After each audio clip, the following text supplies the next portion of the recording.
Lauren Steiner from the Robust Opposition, and I'm here with Ron Placone from...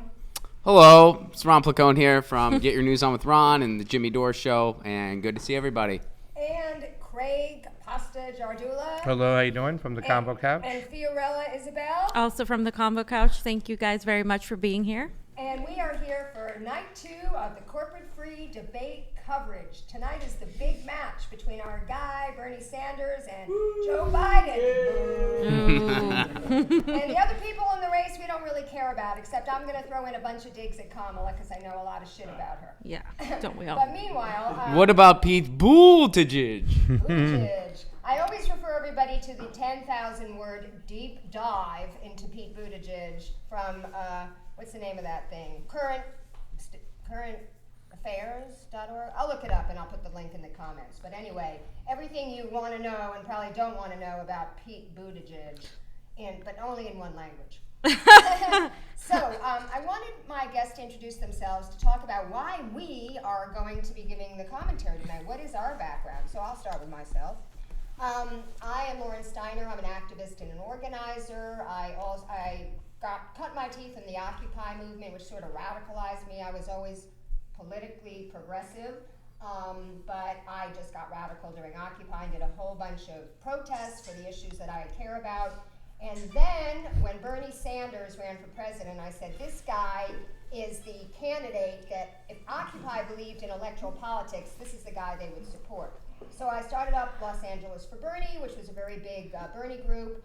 And then I was a delegate for him, and then after that, I started my show, The Robust Opposition, in December of 2016, where I talk about activism, organizing, progressive candidates, progressive elected officials, and I interview authors and independent journalists, and you should tune in. It's on my Facebook page, where you're watching now, presumably.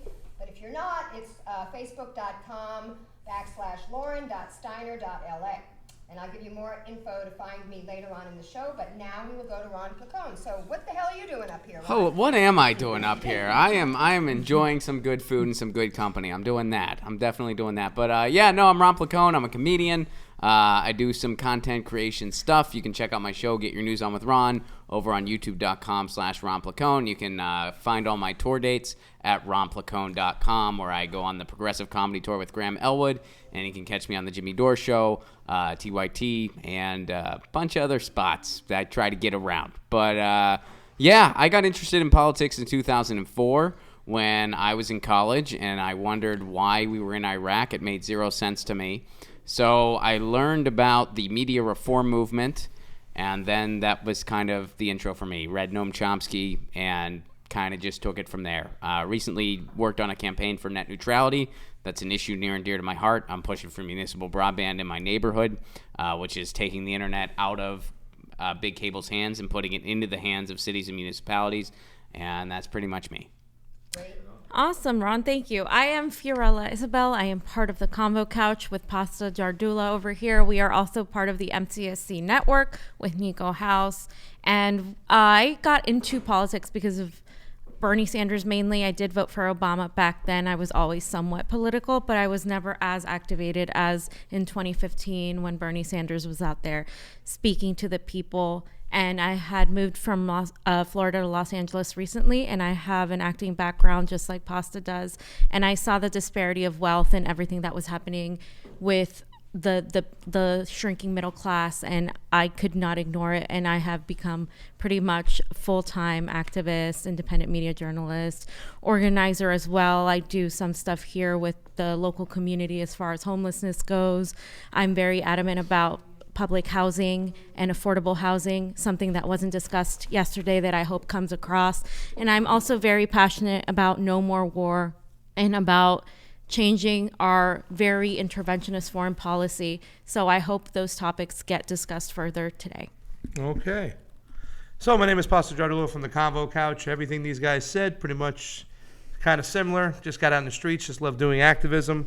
Bernie Sanders, the 2016 campaign really ignited me, and just from hanging out with my friend Ron Placone, I decided to start my own show because we had a show in our kitchen every day.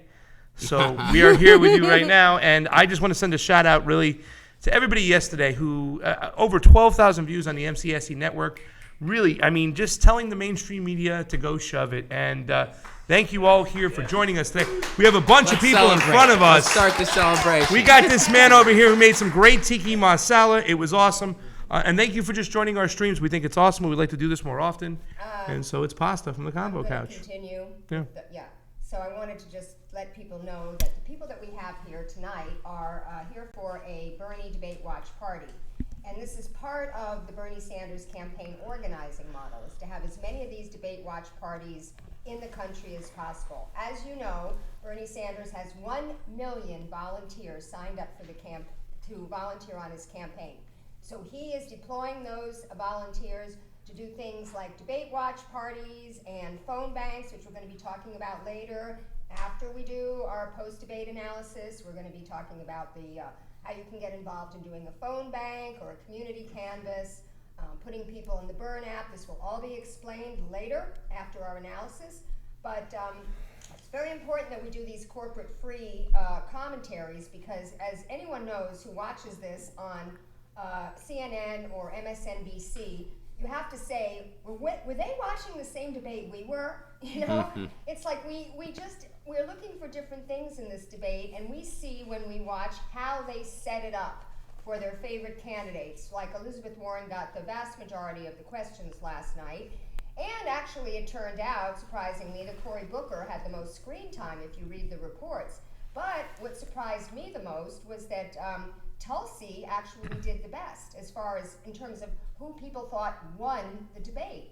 Now, we had some commentary last night in which we thought that Tulsi was not aggressive enough in terms of jumping in and being heard, since they were intentionally ignoring her, and they actually smeared her in a question where they brought up her, let Fiorella talk about it, because she has some more things to say about Tulsi. Well, they brought up the Hezbollah situation only towards her, but the worst one was also the LGBT question, that they were like, why should we believe you now because of your past with the LGBTQ community, even though if you look at her legislation on her website, it literally tells you that she has 100% by the Human Rights Campaign, and she also has introduced and supported legislation directly impacting the LGBTQ community. But not only that, it's the fact that they only gave her those questions and nobody else. If they had given everybody else the gotcha questions, it would have seemed fair, but she had very minimal time compared to everybody else, save a couple other people. And the questions that were given to her were very much the gotcha questions, which I want to relate to tonight. I think Bernie Sanders is going to get something similar in relation to reparations and possibly the term socialism. Yeah. And who's going to pay for it? You're going to hear that another time. No, and it's worth reiterating. Tulsi Gabbard last night was the only person on the stage that got gotcha questions. It was an incredibly softball debate as far as the questions they were being asked. She was the only one. Well, Beto got a little bit of the No. tax. He got attacked by the other By people on the Castro. stage. Yeah. He got, and it wasn't even. I mean, it was justified because, and then he had to be asked follow-up questions because Beto O'Rourke was incapable of directly answering anything. He would not be able to tell you what color his tie was. Everything He did was not a directly personal answer story, anything. right? Who I met on the campaign Yeah. trail, it's like I believe in personal stories. I think they're effective. We talked about it a little bit on the show last night, but I mean, he went overboard with those personal stories. And when you're asked a direct question, 70% yay or nay, and you start babbling in Spanish for no apparent reason, it's because Spanish, you got too. nothing to say. It's offensive. As a person that speaks Spanish, I mean, it's like, what are you doing? Like, what does this have to do with how you're going to solve the actual immigration issue? And Castro propped himself up by actually being specific about the issue at Beto's expense. And I think a lot of us unanimously agree that Beto is done after last night. I mean, he should just drop out. I don't think he will, but I agree. Yeah. I think it's still gonna be a little while, but I think he actually came in last. Yeah. I thought he did even worse than John Delaney, Yeah. who is John Delaney might as well be a hero and go run as a Republican. Yeah. Go be Tim a hero Ryan and took see the if you worst. can- The Tim worst Ryan yesterday. also- Tim Ryan. Well, took no, the Tim Ryan did pretty Tim bad. Ryan- Tim Ryan took a I think beating on that Beto- Tulsi I question. think Tim Beto Ryan, was Wow. even worse. Tim Ryan did very well in the beginning. I was kind of grooving on the fact that he was talking about the Rust Belt and, what people need to be concerned with.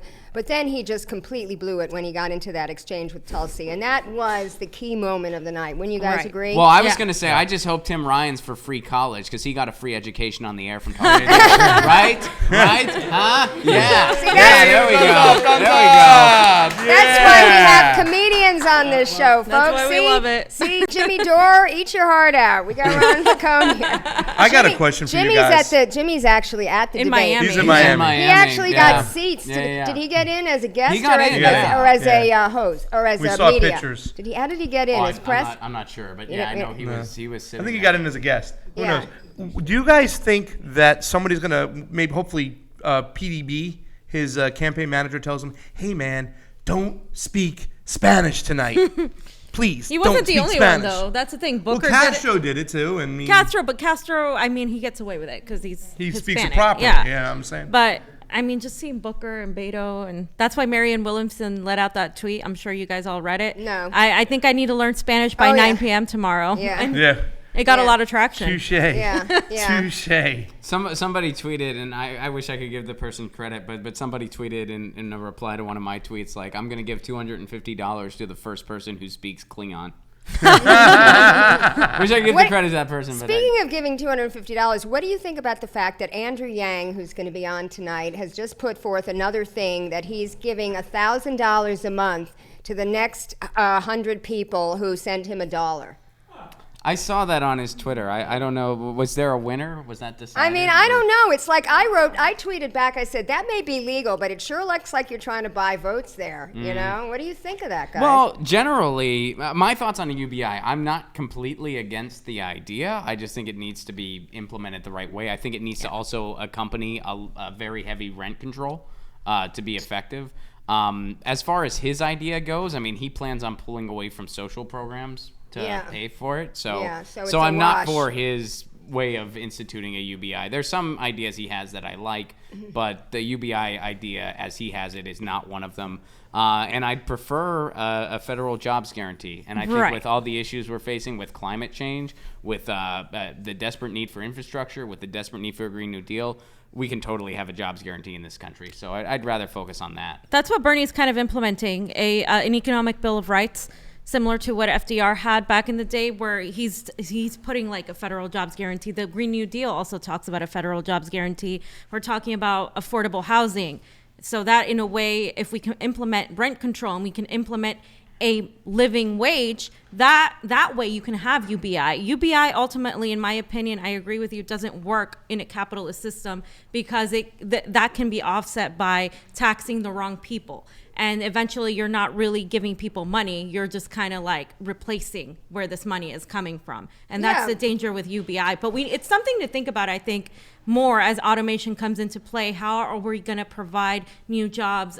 We kind of talked about it yesterday between labor and green tech. How are we going to connect those two? Because a lot of the jobs in big oil, the reason the unions are backing them is because of these people supporting their jobs, and Yeah. they need to make money. And this is reminiscent of Bill Clinton's welfare reform because, yes, a lot of people would rather work than collect the cash. But what happened was when they got jobs, they lost their transportation allowance, they lost their health assistance, they lost their food stamps, and they lost their child care. So all the other things that they had, it ended up becoming a wash because the little job that they had then had to go and pay for all that. So Right. I want to just go, before we talk about what we're expecting in tonight's debate, I would just like to review everyone to have an opportunity to say the key moments for them from last night's debate. I know I have a few, but why don't we start with you, Pasta? I mean, it's hard not to say that Tulsi moment of going after Ryan was the key moment. I think it was her best moment. But I did like the way she also answered, and not to be a Tulsi sycophant, but I'm gonna be. But I like the way she also answered the Iran question when it came to Hezbollah, because she really took control. And we talked about this. Me and Johnny Tsunami did a stream about it a couple weeks ago, and we said it's key for Tulsi not to overextend herself, not to go out too quick, to just sit back, play the rope-a-dope, and when the opportunity presents itself, take the shot. And I think she did it yesterday beautifully. I think she came out way on top. So for me, I think I played that clip about 36 times last night going to sleep of her just beating down Ryan. So I'm going to stick with the best moment since I got a chance to talk first. All right. Oh, We say got- hi to Jimmy. Jimmy? Hi, Jimmy. Hi, Jimmy. Hey, Jimmy. There he is. Say Tell hi me- to Tulsi. If you see Nira, tell her what we all think of her. Jimmy, put suntan lotion on over there. It gets really hot in Miami. Yeah, you're Yeah. gonna. Really hot. And the Cuban coffee, delicious. All right, Fee, what was your memorable moment? Absolutely, 100% Tulsi, but not because I like Tulsi, but because of the fact that she really put foreign policy on the map, and she was kind of educating the American populace as she was educating Ryan. Because when he was blaming the Taliban, she said, actually, no, it was Al-Qaeda who did this. And a lot of the Republicans actually thought she sounded kind of poised. And I think that's very interesting because if we look outside of our biases, right? The Republican Party has one thing. They're very policy, factual, numbers driven. They always want to know how things are paid for and et cetera. So I think Tulsi being very stoic and very like specific actually garnered her some praise from the independent and the Republican Party, which is something that you would want in somebody in the general. Whether it's someone as a VP or someone in the cabinet, you kind of want someone that can speak to people who they may not necessarily agree with, and that's always been her thing. Great. So- Ron? The Tim Ryan moment was great. Yeah, Tulsi's moment with Tim Ryan was great. I thought there were a couple little subtle tells too in some of the candidates, like Amy Klobuchar, and I don't remember the exact quote, but when immigration came up, Amy Klobuchar said something along the lines of, "Hey, we need immigrants. Some of them might make it to the 1%. Isn't that neat?" Which is basically something Republicans say. Yeah. So, when you heard some of her talking points, when you heard John Delaney talk about healthcare, which was absolutely disgusting, he sounded like a Republican. When you hear Beto talk about basically anything, you're just kind of thinking, why don't all these people just join the GOP already? Like, this is absolutely ridiculous. They don't belong in a Democratic debate. So I enjoyed some of those tells. What else did I kind of like? I liked the dunking. I liked it when Castro dunked on Beto. I liked it when Tulsi dunked on Ryan, who, by the way, when that was happening, he kind of looked like he had just woken up. That guy's he's like a human nap. But I know. Trump can now call him low energy. Remember how he called Jeb Bush? We should come up with some Trumpian names for these people. I think that would be... well, I got for Beto O'Rourke, I call him stand on something, stand for nothing. Yeah. That's all I got so far, though. Well, I have my famous hashtag for Kamala. I call her counterfeit Kamala with a K.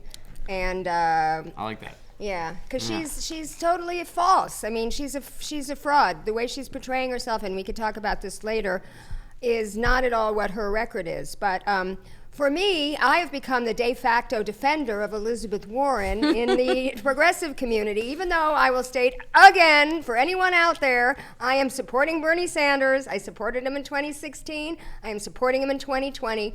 But I'm also a big fan of Elizabeth Warren, and I don't think she deserves the smears that she's been getting. I think there are problems with her. I don't think she can beat Trump. I don't necessarily think that she's going to be as much of a fighter as Bernie, but some of the other things I think are BS smears, and we can go through them later. But right now, I just want to say that last night, I think she acquitted herself beautifully when she came out for Medicare for All, when she came out against the private insurance industry, and she and de Blasio, who also did a good job last night, staking out the far left position until, of course, he said Russia, which was strange. Her plan doesn't eliminate private insurance, though, at all. Just so you know. Okay, we her can discuss plan- that later. Okay, when are we going to discuss I don't that? know. I think it'd be great to have it. You No. got- If you look at her plan, Changes their mind it every doesn't. day. It doesn't eliminate private Okay, insurance. It's the first same of all- plan as Bernie's and Jayapal's, which still has private insurance for cosmetic surgery and things like that. Okay, It's first similar, of all, but you it's not even can't as- get private insurance. Private insurance does not cover cosmetic surgery because it's elective. So Right. basically, That's why you would say and that. Tulsi, I'd like to find out why Tulsi didn't raise her hand talking about. That's exactly why, because that's her. She's literally mirroring Jayapal's plan and Bernie Sanders' plan. She co-sponsored it. She didn't just go ahead and make her own bill So like did Warren Elizabeth did. Warren, and I want to tell you something But she about made her own bill. So- Elizabeth Warren's bill is called the Health Care Bill of Rights, and what it is, it's protections and cost reductions for people who have insurance. And my whole spiel on that is, look, Bernie voted to save the ACA, and a lot of people, if it wasn't Bernie, you would be smeared. If it was Elizabeth Warren who voted to save the ACA, you would say, oh, she's voted to save the ACA, so she's got to be terrible, or she must not No, support that was in that moment. That was understood. That was Right. what people had to do. Well, look. Even Dennis Kucinich had to As do I that. said last night, and I was actually wrong, I said for 40 years presidents have been trying to get single payer, and I was wrong because it started with FDR, and that's like 80 years presidents have been trying to get single payer. So in the meanwhile, there is absolutely nothing wrong with Elizabeth Warren right. having a bill to, if we are stuck with private insurance, and even if Bernie's bill takes years, do you think Bernie's just going to snap his fingers and get it passed just because Bernie becomes the president? No, it's not going to happen. Even Bernie says, it's not me, it's us. We need to create a mass movement, and we need to pressure our legislators to vote for it. Absolutely. That could take a long time. So in the meanwhile, if she has an incremental bill that makes things better for people, I don't have a problem with it. There's no middle ground, Lauren. People are dying. People can't afford their there- medication. If you start accepting incrementalism middle ground at this point, they're going to take that you're going to accept it and they're not going to do it. Absolutely If you don't right. fight for it, they're not going to do it. 1000%. Right. Well, right. why do you think that she's not going to fight for it? She said last night what she wants. Her Well, I record. think a criticism of both her and de Blasio that I think is very fair is questioning their sincerity. Elizabeth Warren has backpedaled many times. Often with her, it's kind of like one step forward and then one step back. Oh, she sponsored this drug bill with Bernie. That's really cool. Then the military budget, one step back. And then, she's for Medicare for all. Then she's not. So I think it's fair to say her sincerity is in question. Yeah, but you can't just look at how they vote because they could be frauds. Well, I'm also basing it off what she said. Lila Garrett, whose show I guest on often, she's 92 years old, bless her heart. She still does Connect the Dots on KPFK. She actually said to me that the only one she was supporting was Kirsten Gillibrand. I'm like, what? And she said, well, she's the only one of the candidates, and this was before Bernie entered the race, who did not vote for that defense bill. So we know that Kirsten Gillibrand is a wolf in sheep's clothing, and she is just making these votes to, burnish her credentials. Similarly, Jay Inslee reversed his position on this LNG export terminal that he had approved because it doesn't look very good for someone who's running his entire campaign on climate change, right? So I feel like you have to look at the totality of the person's work, and that includes, for me, with Elizabeth Warren, before she even became a politician. So I feel she has characteristics like Bernie of gotta go to the compassion, consistent, Yeah. authentic, and that's why I like her. We gotta go to the debate. I'm still Bernie. Okay, she's awful on foreign affairs. Here's the debate. Elizabeth Warren is We terrible. got haven't 4 started minutes. that. We got 4 minutes. Okay, did you want to say what I you want- expect to I- see on yeah, this? what- we have what- not talked about is Kamala Harris. Yeah. Zerlina, what do you think? We saw when she grilled Kavanaugh, Right, when right. she Like I grilled called them, when How did is you she last gonna beat your handle wife, being in the hot Bernie? seat tonight? Look, It's like a question you can't come back from. from. The challenge of high We have to have a expectations. drink. And We're going to so play a she is, drinking according game to the here. way people- Every time they ask the one of those number one questions, we're going to candidate take that a people sip want of to our learn more wine. about, the right? only So reason. people I are got a interested in message learning for you, more Lauren. about who she is, Somebody her says background. that, I know she was a prosecutor. MSNBC is already shilling for Elizabeth Warren. You don't have to do it. So All right. Well, who you said know, that? hey, to that somebody Jimmy who just. Dore? yeah. Jimmy Dore. Jimmy Dore. Hey, I don't know if I was supposed to say that. Yeah, He well. goes, Lauren, they already got people shilling. I stuttered when I was saying it because I didn't know how All to say right, it. but- Jimmy. You know, we got some talking to do here. Yeah. We get thumbs up, Jim. Thumbs up. You've been in this living room too many times to diss me like that. It's okay. We'll. You know what I'm expecting tonight? I'm expecting the Kamala Harris, even though I'm not crazy about the woman, to kind of emulate the same performance Cory Booker did last night, which is a lot of people don't understand, the policy deep down inside. They don't understand the history. So she can pretty much platitude and bullshit her way out to a good performance and get some trends on Google the way Cory Booker did. So that's what I I'm just expecting for hope today. she doesn't talk as annoying as Cory Booker does. Every time Cory Booker speaks, it's like that person in high school drama class who's trying too hard. Yeah, that She's good, worse. good. So annoying. No, he's Kamala, so annoying. Kamala Harris is like Thurston Howell III. You know, for those of you who are baby boomers like me and you remember Gilligan's Island, she talks with that Long Island lockjaw and shows just exactly what kind of socialite she is. Is that good? Yeah, that's pretty good. It's not bad. Kamala? Biden, Yeah, I that's think good. Biden is going to What make about Joe himself. Biden? Yeah. He's going to make himself look pretty bad. I think. I hope he falls over. I don't think we need to say much on him. I think he's gonna do it for himself. They put him and Bernie Joe right next to Biden each is for other. sure going to make himself look bad. The reason being, there will be a microphone in front of his face. Face, I'm exactly. calling it now. Calling it now. And look who he's surrounded by. He's got Bernie's got Biden on his right, Kamala on his left. Wow. It's time, right? Here we go, this? guys. We going? Drink up. Okay. Let's go. Thank you for coming. All right, out there.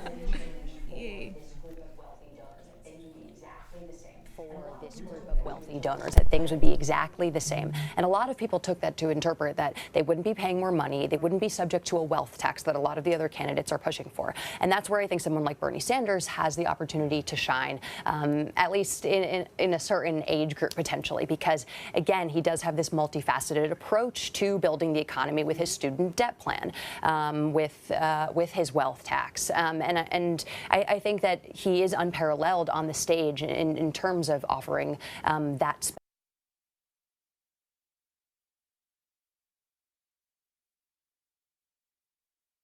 Do you think it's going to be more important for the candidates to address perhaps some of their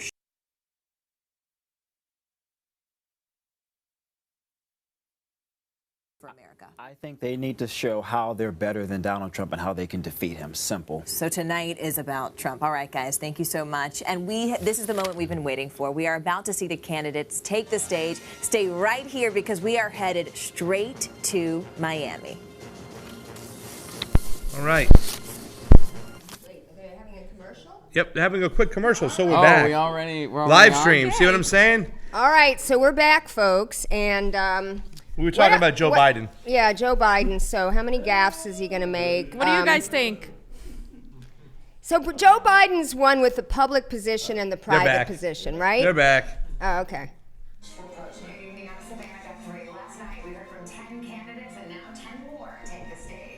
From 10 candidates and now 10 more take the stage. And again tonight, we'll be joined in the questioning by our colleagues, Jose Diaz-Balart, Chuck Todd, and Rachel Maddow. The candidates are in position, so let's get started. Tonight, round two, Colorado Senator Michael Bennet, former Vice President Joe Biden, South Bend, Indiana Mayor Pete Buttigieg, New York Senator Kirsten Gillibrand, California Senator Kamala Harris, former Colorado Governor John Hickenlooper, Vermont Senator Bernie Sanders, California Congressman Eric Swalwell, author Marianne Williamson, and former tech executive Andrew Yang.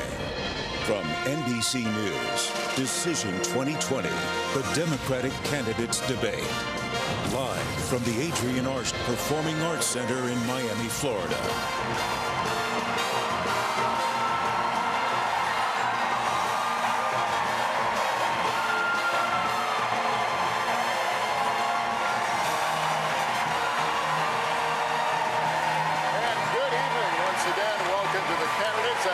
Spirited audience here tonight in the Arts Center and across America tonight. We continue this spirited debate about the future of the country, how to tackle our most pressing problems, and getting to the heart of the biggest issues in this Democratic primary. Tonight, we're going to talk about health care, immigration. We're also going to dive into the economy, jobs, climate change as well. And some quick rules of the road before we begin, and they may sound familiar. 20 candidates qualified for this first debate. As we said, we heard from 10 last night, and we'll hear from 10 more tonight. The breakdown for each night was selected at random. The candidates will have 60 seconds to answer, 30 seconds for any follow-ups. And because of the large field of candidates, not every person is going to be able to weigh in on every topic. But over the course of the next 2 hours, we will hear from everyone. And we love our audience, but we'd like to ask them to keep their reactions to a minimum, and we're not going to hold back in making sure the candidates stick to time. So with that business taken care of, let's get to it. And we're going to start today with Senator Sanders. Good evening to you. You've called for big new government benefits like universal health care and free college. In a recent interview, you said you suspected that Americans would be, quote, delighted to pay more taxes for things like that. My question to you is, will taxes go up for the middle class in a Sanders administration? And if so, how do you sell that to voters? Well, you're quite right. We have a new vision for America. And at a time when we have 3 people in this country owning more wealth than the bottom half of America, while 500,000 people are sleeping out on the streets today, we think it is time for change, real change. And by that I mean that health care, in my view, is a human right. And we have got to pass a Medicare for all single-payer system.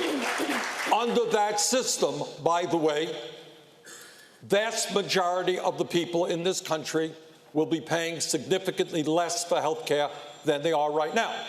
I believe that education is the future for this country. And that is why I believe that we must make public colleges and universities tuition-free and eliminate student debt. And we do that by placing a tax on Wall Street.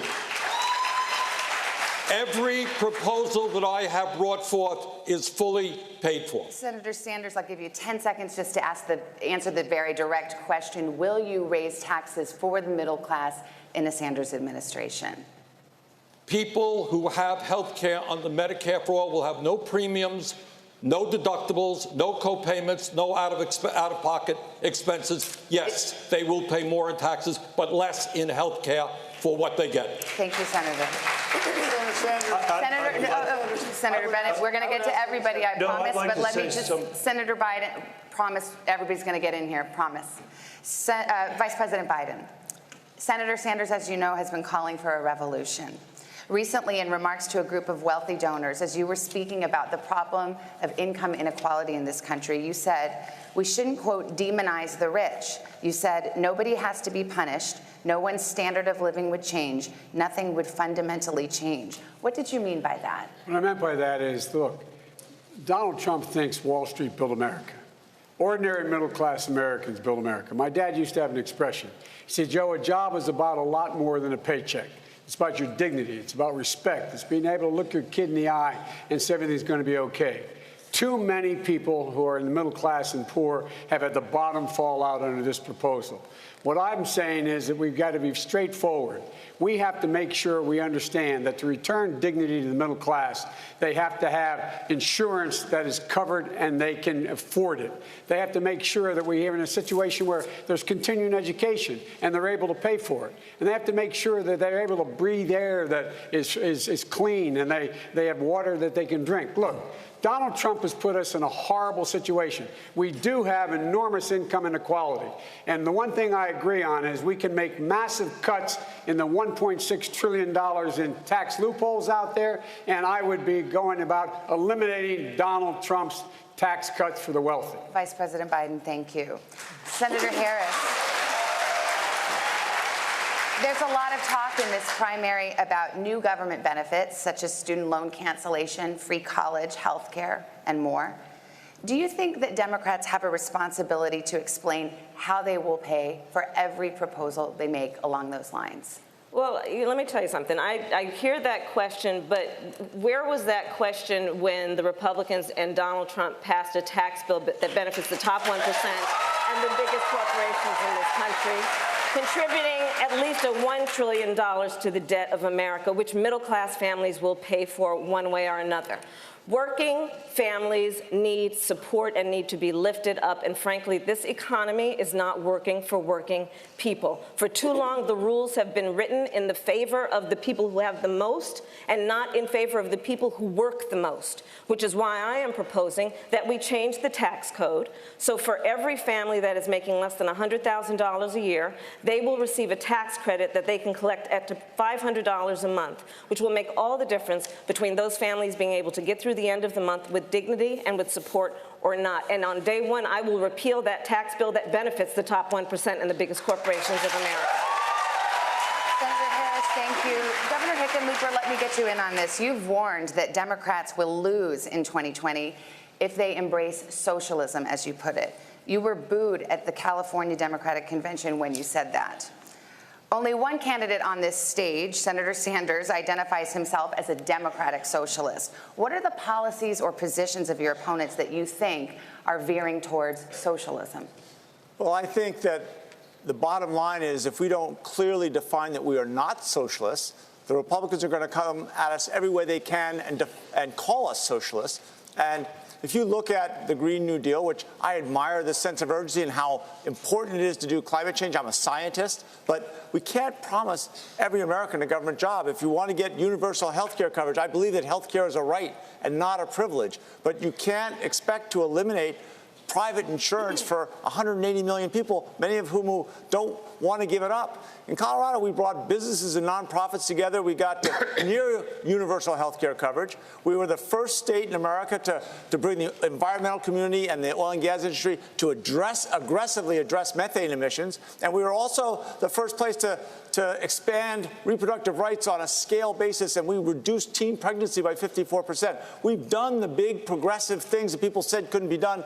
I've done what pretty much everyone else up here is still talking about doing. Governor, thank you. Senator Sanders, I'll give you a chance to weigh in here. What is your response to those who say nominating a socialist would re-elect Donald Trump? Well, I think the responses that the last poll I saw had us 10 points ahead of Donald Trump, because the American people understand that Trump is a phony, that Trump is a pathological liar and a racist, and that he lied to the American people during his campaign. He said he was going to stand up for working families. Well, President Trump, you're not standing up for working families when you try to throw 32 million people off the health care that they have, and that 83% of your tax benefits go to the top 1%. That's how we beat Trump. We expose him for the fraud that he is.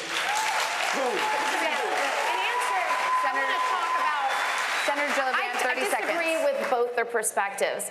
The debate we're having in our party right now is confusing, because the truth is there's a big difference between capitalism on the one hand and greed on the other. And so all the things that we're trying to change is when companies care more about profits when they do about people. So if you're talking about ending gun violence, it's the greed of the NRA and the gun manufacturers that make any progress impossible. It's the greed of the insurance companies and the drug companies when we want to try to get health care as a right and not a privilege. So there need not be disagreement in the party, because in truth, we want healthy capitalism. We don't want corrupted capitalism. Thank you. I want to be fair to all the candidates. Thank you. Senator Bennett, you have said, quote, it's possible to write policy proposals that have no basis in reality. You might as well call them candy. Were you referring to any candidate or proposal in particular when you said that? Was that directed to me? Yes, that was your quote. That sounded like me. Thank you. It was you. I appreciate it.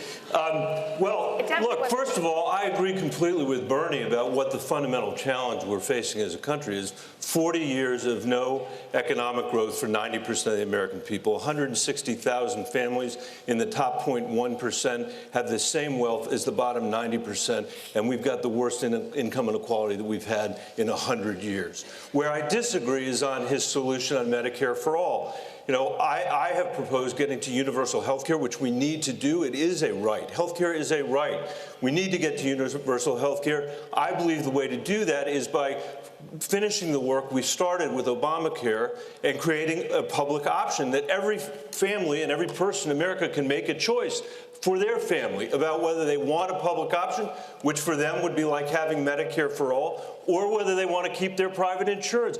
I believe we will get there much more quickly if we do that. But wait, Bernie, if I could just finish, Bernie mentioned that the taxes that we would have to pay. Because of those taxes, Vermont rejected Medicare for all. Senator, and we should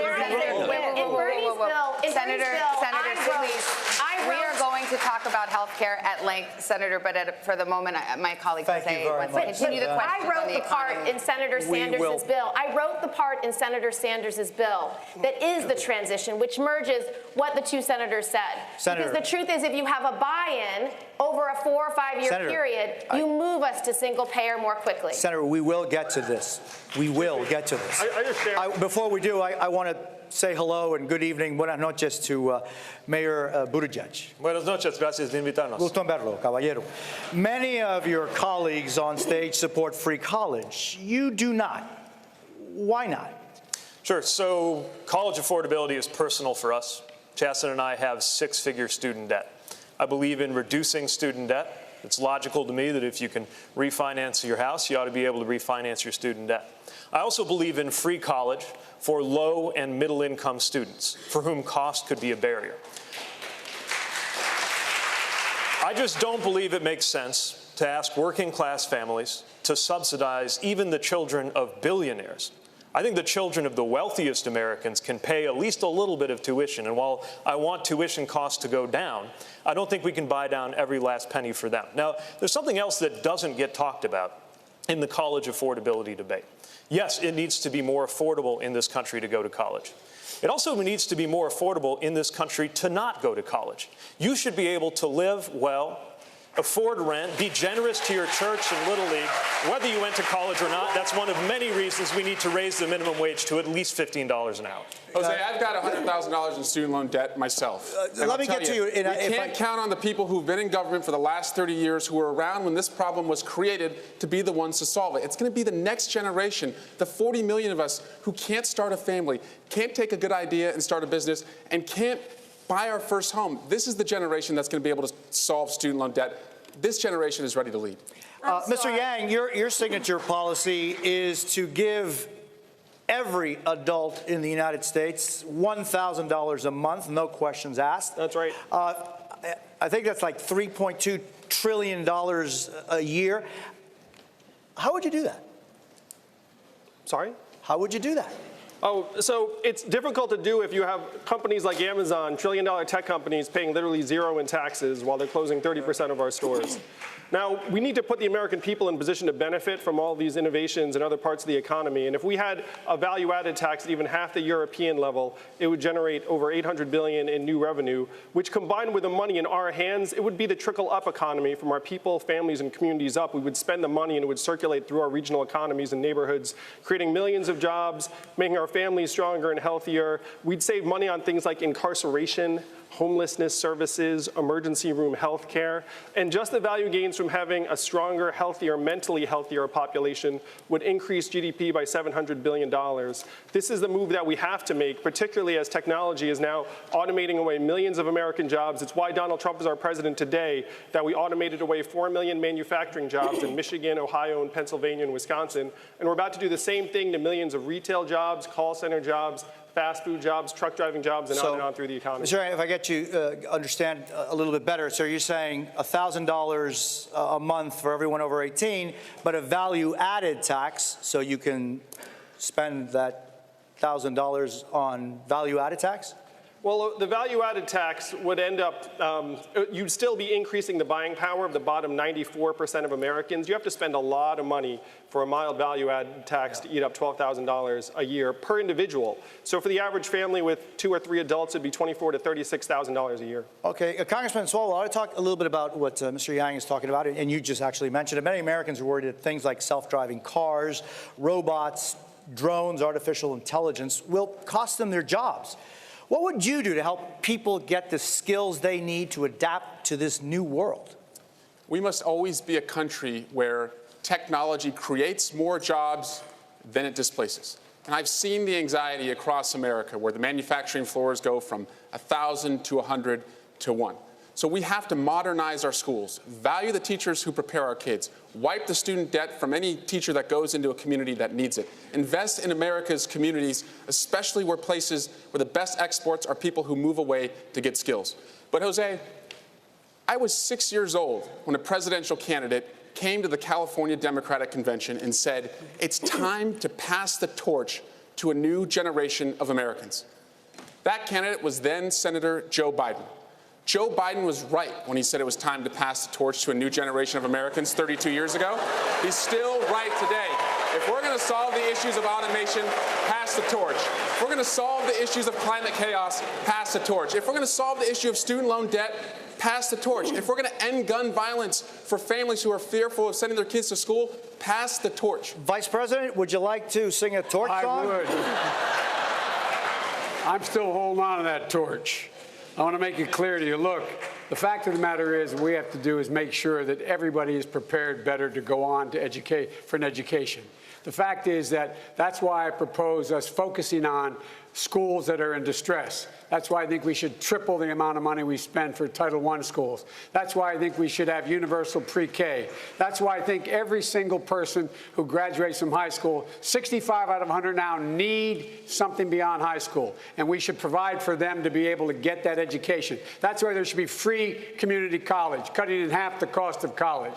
That's why we should be in a position where we do not have anyone have to pay back a student debt when they get out. They're making less than $25,000 a year. Their debt is frozen, no interest payment until they get beyond that. We can't put people in a position where they aren't able to go on and move on. And so, folks, there's a lot we can do, but we have to make continuing education available for everyone so that everyone can compete in the 21st century. We're not doing that now. Senator Sanders. As the youngest guy on the stage, I feel like I probably ought to contribute to the generational conversation. As part of Joe's generation, I'm all for part of Joe's generation, let me respond. Before we move the on issue, if I may say, is not generational. Let's please. The Senator issue Sanders, is not generational. The issue is who has the guts to take on Wall Street, to take on the fossil fuel industry, to take on the big money interests who have unbelievable influence over the economic and political life of this country. These issues haven't gotten better over Senator Harris,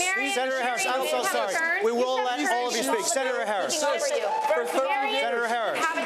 Please, we will let you all speak. Senator Harris. We can't afford to wait for evolution on these issues. Hey, guys, you know what? America does not want to witness a food fight. They want to know how we're going to put food on their table. Yes?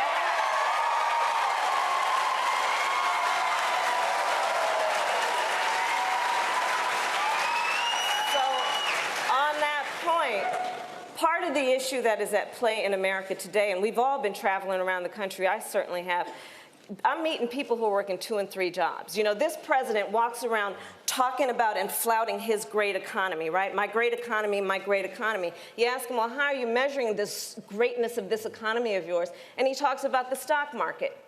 Well, that's fine if you own stocks. So many families in America do not. You ask them, how are you measuring the greatness of this economy of yours? And they point to the jobless numbers and the unemployment numbers. Well, yeah, people in America are working. They're working 2 and 3 jobs. So when we talk about jobs, let's be really clear. In our America, no one should have to work more than 1 job to have a roof over their head and food on the table. Thank you very much, Senator. We've all expressed an interest in talking about health care. So let's talk about health care. And this is going to be a show of hands question. We asked a question about health care last night that spurred a lot of discussion, as you know. We're going to do it again now. Many people watching at home have health insurance of their employer. Who here would abolish their private health insurance in favor of a government-run plan? Yeah. All right. Christian Gillibrand, Senator Gillibrand. Yeah, so no, it's my turn. Go ahead. So this is a very important issue. So the plan that Senator Sanders and I and others support, Medicare for All, is how you get to single payer. but it has a buy-in transition period, which is really important. In 2005, when I ran for Congress in a 2-to-1 Republican district, I actually ran on Medicare for All, and I won that 2-to-1 Republican district twice. And the way I formulated it was simple. Anyone who doesn't have access to insurance they like, they could buy in at a percentage of income they could afford. So that's what we put into the transition period for our Medicare for All plan. I believe we need to get to universal health care as a right and not a privilege to single payer. The quickest way you get there is you create competition with the insurers. God bless the insurers. If they want to compete, they can certainly try. But they've never put people over their profits, and I doubt they ever will. So what will happen is people will choose Medicare, you will transition, we will get to Medicare for All, and then your step to single payer is so short. I would make it an earned benefit, just like Social Security, so that you buy in your whole life. It is always there for you, and it's permanent, and it's universal. Senator, your time is up. I want to put that same question to Mayor Buttigieg.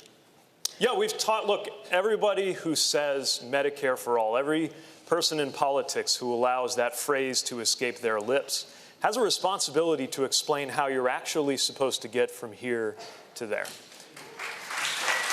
Now, here's how I would do it. It's very similar. I would call it Medicare for all who want it. You take something like Medicare, a flavor of that, you make it available on the exchanges, people can buy in, and then if people like us are right, that will be not only a more inclusive plan, but a more efficient plan than any of the corporate answers out there, then it will be a very natural glide path to the single-payer environment. But let's remember, even in countries that have outright socialized medicine, like England, even there's still a private sector. That's fine. It's just that for our primary care, we can't be relying on the tender mercies of the corporate system. This one's very personal for me. I started out this year dealing with the terminal illness of my father. I make decisions for a living. And nothing could have prepared me for the kind of decisions our family faced. But the thing we had going for us was that we never had to make those decisions based on whether it was going to bankrupt our family because of Medicare. And I want every family to have that same freedom to do what is medically right, not live in financial fear. Your time is complete. Vice President Biden, I want to put the question to you. You were one of the architects of Obamacare. So where do we go from here? Well, look, this is very personal to me. When my wife and daughter were killed in an automobile accident, my two boys were really very badly injured. I couldn't imagine what it would be like had I not had adequate health care available immediately. And then when my son came home from Iraq after a year, he was diagnosed with terminal cancer, and he was given months to live. I can't fathom what would have happened if, in fact, they said, by the way, the last 6 months of your life, you're on your own. We're cutting off. You've used up your time. The fact of the matter is that the quickest, fastest way to do it is build on Obamacare, to build on what we did. And secondly, to make sure that everyone does have an option. Everyone, whether they have private insurance, employer insurance, or no insurance, they, in fact, could buy in the exchange to a Medicare-like plan. And the way to do that, we can do it quickly. Look, urgency matters. There's people right now facing what I faced and what we faced without any of the help I had. We must move now. I'm against any Democrat who opposes, takes down Obamacare, and any Republican who wants to get rid of Obamacare. Let me turn to Senator Sanders.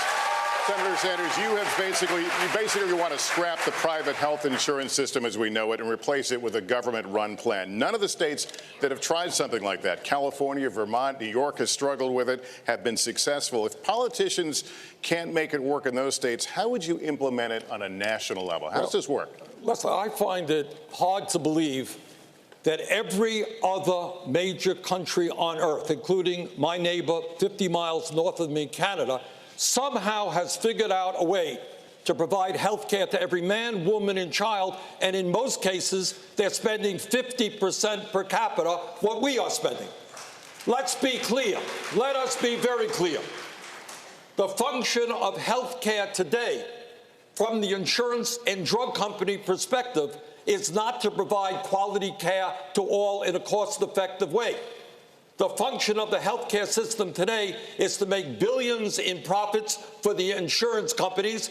And last year, if you could believe it, while we pay the highest prices in the world for prescription drugs, and I will lower prescription drug prices in half in this country, top 10 companies made $69 billion in profit. They will spend hundreds of millions of dollars lying to the American people, telling us why we cannot have a Medicare for all single-payer I just have to follow up there. How do you implement it on a national level? How do you implement it on a national level, given the fact it's not succeeded in other states that have tried? I will tell you how we'll do it. We'll do it the way real change has always taken place, whether it was the labor movement, the civil rights movement, or the women's movement. We will have Medicare for all when tens of millions of people are prepared to stand up and tell the insurance companies and the drug companies that their day is gone, that health care is a human right, not something to make huge profits off of. Thank you. All right, Ms. Williamson. Ms. Williamson, this is a question for you. Excuse me. I'm addressing the question, Ms. Williamson. We've been talking a lot about access to health insurance, but for many Americans, their most pressing concern is the high cost of health care. How would you lower the cost of prescription drugs? Well, first of all, the government should never have made the deal with the big pharma that they couldn't negotiate. That was just part of the regular corruption by which multinational corporations have their way with us. You know, I want to say that while I agree with, I'm with Senator Bennett and others, but I agree with almost everything here. I'll tell you one thing. It's really nice if we've got all these plans, but if you think we're going to beat Donald Trump by just having all these plans, you got another thing coming. Because he didn't win by saying he had a plan. He won by simply saying, make America great again. We've got to get deeper than just these superficial fixes, as important as they are. Even if we're just talking about the superficial fixes, ladies and gentlemen, we don't have a health care system in the United States. We have a sickness care system in the United States. We just wait till somebody gets sick, and then we talk about who's going to pay for the treatment and how they're going to be treated. What we need to talk about is why so many Americans have unnecessary chronic illnesses, so many more compared to other countries. And that gets back into not just the big pharma, not just health insurance companies. It has to do with chemical policies. It has to do with environmental policies. It has to do with food policies. It has to do with drug policies. Thank you, Senator. It has to do with environmental Senator policies. Bennett, a question for you. You want to keep the system that we have in place with Obamacare and build on it. You mentioned that a moment ago. Is that enough to get us to universal coverage? I believe that will get us the quickest way there. And I thought the Vice President was very moving about this, and Mayor Pete as well. I had prostate cancer recently, as you may know, and it's why I was a little late getting in the race. The same week, my kid had her appendectomy out.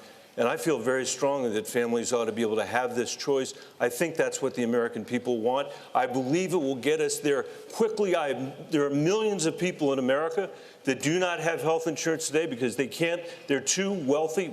They make too much money to be on Medicaid. They can't afford health insurance. When Senator Sanders says that Canada is single payer, there are 35 million people in Canada. There are 330 million people in the United States, easily the number of people on a public option. It could easily be 35 million. And for them, it would be Medicare for all, as Mayor Buttigieg says. But for others that want to keep it, they should be able to keep it. And I think that will be the fastest way to get where we need to go. Also, I will say, Bernie is a very honest person. He has said over and over again, unlike others that have supported this legislation, over and over again, that this will make illegal all insurance except cosmetic, except insurance for, I guess that's for plastic surgery. Everything else is banned under the Medicare for All proposal that he has I'd let you go a little longer there, but obviously, here. Senator Sanders, you got a response. Senator Sanders, he's just very briefly. You know, Mike, Medicare is the most popular health insurance program in the country. People don't like their private insurance companies. They like their doctors and hospitals. Under our plan, people go to any doctor they want, any hospital they want. We will substantially lower the cost of health care in this country because we'll stop the greed of the insurance companies. On this issue, we have to think about how this affects real people. And the reality of how this affects real people is captured in a story that many of us heard, and I will paraphrase. There is, any night in America, a parent who's seeing that their child has a temperature that is out of control, calls 911, what should I do? And they say, take the child to the emergency room. And so they get in their car, and they drive, and they're sitting in the parking lot outside of the emergency room, looking at those sliding glass doors while they have the hand on the forehead of their child, knowing that if they walk through those sliding glass doors, even though they have insurance, They will be out of $5,000 deductible when they walk through those doors. That's what insurance companies are doing in America today. We're going to continue this discussion. I wanted to put it in candidates, please. I'm one of those parents. I was just in the emergency room, and I'm telling you. Congressman, thank you. We fight health insurance companies every single week. We stand in line and pay expensive prescription drugs. We have to have a health care guarantee. If you're sick, you're seen, and in America, you never go broke because of it. Okay. A lot of you have been talking tonight about these government health care plans that you've proposed in one form or another. This is a show of hands question, and hold them up for a moment so people can see. Raise your hand if your government plan would provide coverage for undocumented immigrants. Okay. Let me start with you, Mayor Buttigieg. Why? Mayor Buttigieg, why? Because our country is healthier when everybody is healthier. And remember, we're talking about something people are given a chance to buy into. In the same way that there are undocumented immigrants in my community who they pay sales taxes, they pay property taxes directly or indirectly. This is not about a handout. This is an insurance program. And we do ourselves no favors by having 11 million undocumented people in our country be unable to access health care. But of course, the real problem is we shouldn't have 11 million undocumented people with no pathway to citizenship. It makes no sense. And the American people agree on what to do. This is the crazy thing. If leadership consists of forming a consensus around a divisive issue, this White House has divided us around a consensus issue. The American people want a pathway to citizenship. They want protections for dreamers. We need to clean up the lawful immigration system, like how my father immigrated to this country. And as part of a compromise, we can do whatever common sense measures are needed at the border. But Washington can't deliver on something the American people want. What does that tell you about the system we're living in? It tells you it needs profound structural reform. Vice President Biden, I believe you said that your health care plan would not cover undocumented immigrants. Could you explain your position? I'm sorry, I beg your pardon. I believe at the show of hands you did not raise your hand. Did you raise your hand? No, I did. Sorry.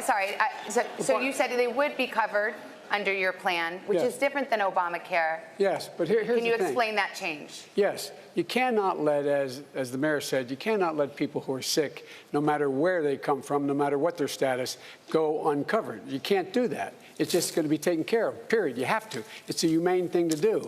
But here's the deal. The deal is that he's right about three things. Number one, they, in fact, contribute to the well-being of the country, but they also, for example, they've increased the lifespan of Social Security because they have a job, they're paying a Social Security tax. That's what they're doing. It's increased the lifespan. They would do the same thing in terms of reducing the overall cost of health care by them being able to be treated and not wait till they're in extremis. The other thing is, folks, look, we can deal with these insurance companies. We can deal with the insurance companies by, number one, putting insurance executives in jail for their misleading advertising, what they're doing on opioids, what they're doing paying doctors to prescribe. We could be doing this by making sure everyone who is on Medicare, that the government should be able to negotiate the price for whatever the drug costs are. We can do this by making sure that we're in a position that we, in fact, allow people. Time's up. I just want to address that point. Actually, you can hold off a minute. We need to take a short break here. We got a lot more we need to talk to all of you about, so stick with us. We're just getting started. We'll be back with more from Miami right after this. Okay, guys. All right, so I've asked my panelists to come up with a few points that stood out for them, and I've got mine real quick. First of all, freaking John Hickenlooper, who we call Governor Frackenlooper, has some nerve talking about fossil fuels when he sued or threatened to sue 4 Colorado towns for banning fracking. That's number one. Mayor Pete talking about working class people not subsidizing rich people as far as Bernie's free college plan. That's not what's happening. It's going to be paid for by a financial transaction tax. Number 3, Andrew Yang's talking about a value-added tax. Everybody knows that's regressive because it hits poor people harder than the rich because they spend more of their income. And finally, as far as the health care debate, Obviously, Pete Buttigieg and Joe Biden are completely canceled because they were talking about building on Obamacare and the public option. And Bernie Sanders was fantastic when he said that the function of the health insurance companies is to make money, and that how he's going to make it happen, and I keep returning to this, is that people are going to need to make it happen. He needs us, the political revolution, to make this happen. Ron. 30 seconds. Joe Biden mentioned putting insurance execs in jail. It'll be really awkward for him trying to put insurance execs in jail right after he has a fundraising dinner at their houses. So yeah. I'm sure that was sincere. Well, they'll be there. I don't know where they're at. Kamala Harris bringing up a story about a kid having to go to the emergency room. It's ironic she would use that as a story because, you know, if that kid was late for school the next day, she'd want to throw their parents in jail. Oh, and John Hickenlooper clearly doesn't know what socialism is, but at least he took a night off from watching porn with one of his family members. Sorry. Okay. All right, well, we got to...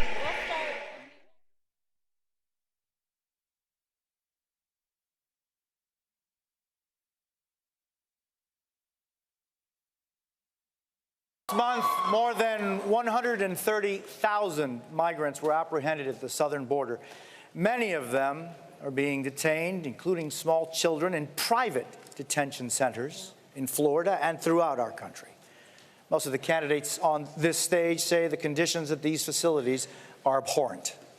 On January 20th, 2021, if you are president, what specifically would you do with the thousands of people who try to reach the United States every day and want a better life through asylum?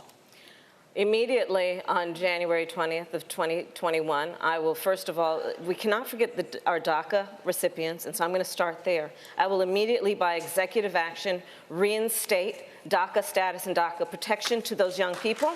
I will further extend protection for deferral of deportation for their parents and for veterans, who we have so many who are undocumented and have served our country and fought for our democracy. I will also immediately put in place a meaningful process for reviewing the cases for asylum. I will release children from cages. I will get rid of the private detention centers. And I will ensure that this microphone that the President of the United States holds in her hand is used in a way that is about reflecting the values of our country and not about locking children up, separating them from their parents. And I have to just say that we have to think about this issue in terms of real people. A mother who pays a coyote to transport her child through their country of origin, through the entire country of Mexico, facing unknown peril to come here. Why would that mother do that? I will tell you. Because she has decided for that child to remain where they are is worse. But what does Donald Trump do? He says, go back to where you came from. That is not reflective of our America and our values, and it's got to end. Governor Hickenlooper, day one, if you are, day one at the White House, how do you respond? Deal with these children? Let me get to you in just a second. I'm sorry. Governor, day one, thousands of men, women, and children cross the border asking for asylum for a better life. What do you do? Day one, hour one. Well, certainly the images we've seen this week just compound the emotional impact that the world is judging us by. If you'd ever told me any time in my life that this country would sanction federal agents to take children from the arms of their parents, put them in cages, actually put them up for adoption, in Colorado we call that kidnapping, I would have told you it was unbelievable. And the first thing we have to do is recognize the humanitarian crisis on the border for what it is. We make sure that there are the sufficient facilities in place so that women and children are not separated from their families, the children are with their families. We have to make sure that that ICE is completely reformed, and they begin looking at their job in a humanitarian way where they're addressing the whole needs of the people that they are engaged with along the border. And we'd have to make sure ultimately that we provide not just shelter, but food, clothing, and access to medical care. Ms. Williamson. Yes, what Donald Trump has done to these children, and it's not just in Colorado, Governor, you're right, it is kidnapping, and it's extremely important for us to realize that. If you forcibly take a child from their parents' arms, you're kidnapping them. And if you take a lot of children and you put them in a detainment center, thus inflicting chronic trauma upon them, that's called child abuse. This is collective child abuse. And when this is crime, both of those things are a crime. And if your government does it, that doesn't make it less of a crime. These are state-sponsored crimes. Congressman.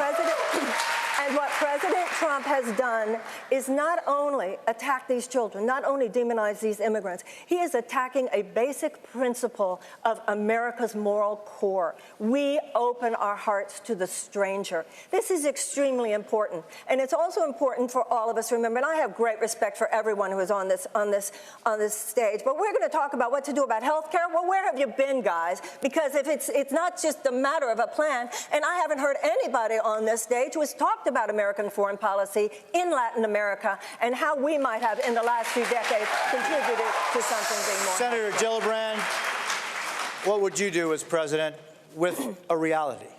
Well, one of the worst things about President Trump that he's done to this country is he's torn apart the moral fabric of who we are. When he started separating children at the border from their parents, the fact that 7 children have died in his custody, the fact that dozens of children have been separated from their parents and they have no plan to reunite them. So I would do a few things. First, I would fight for comprehensive immigration reform with a pathway to citizenship. Second, I would reform how we treat asylum seekers at the border. I would have a community-based treatment center where you're doing it within the communities, where asylum seekers are given lawyers, where there's real immigration judges, not employees of the Attorney General, but appointed for life, and have a community-based system. I would fund border security, but the worst thing President Trump has done is he's diverted the funds away from cross-border terrorism, cross-border human trafficking, drug trafficking, and gun trafficking, and he's given that money to the for-profit prisons. I would not be spending money in for-profit prisons to lock up children and asylum seekers. We had a very spirited debate on this stage last night on the topic of decriminalization of the border. If you'd be so kind, raise your hand if you think it should be a civil offense rather than a crime to cross the border without documentation. Can we keep the hands up so we could see them? And let's remember, that's not just a theoretical exercise. That criminalization, that is the basis for family separation. You do away with that, it's no longer possible. Of course, it wouldn't be possible anyway in my presidency because it is dead wrong. We got to talk about one other thing, because the Republican Party likes to cloak itself in the language of religion. Now, our party doesn't talk about that as much, largely for a very good reason, which was we are committed to the separation of church and state, and we stand for people of any religion and people of no religion. But we should call out hypocrisy when we see it. And for a party that associates itself with Christianity, to say that it is okay to suggest that God would smile on the division of families at the hands of federal agents, that God would condone putting children in cages, has lost all claim to ever use religious language again. Vice President, Mr. Vice President, I don't know if you raised your hand or were just asking to speak. Look, would you decriminalize crossing the border without documents? The first thing I would do is unite families. I'd surge immediately billions of dollars worth of help to the region immediately. Look, I talk about foreign policy. I'm the guy that got a bipartisan agreement at the very end of the campaign, at the very end of our term, to spend $740 million to deal with the problem. And that was to go to the root cause of why people are leaving in the first place. It was working. We saw, as you know, a net decrease in the number of children who were coming. The crisis was abated. And along came this president. He said he immediately discontinued that. We all talk about these things. I did it. I did it. $740 million. Now look, second thing we have to do. The law now requires the reuniting of those families. We would reunite those families, period. And if not, we'd put those children in a circumstance where they were safe until we could find their parents. And lastly, the idea that he's in court with his Justice Department saying children in cages do not need a bed, do not need a blanket, do not need a toothbrush. That is outrageous. Vice President, the Obama-Biden administration Obama-Biden administration deported more than 3 million Americans.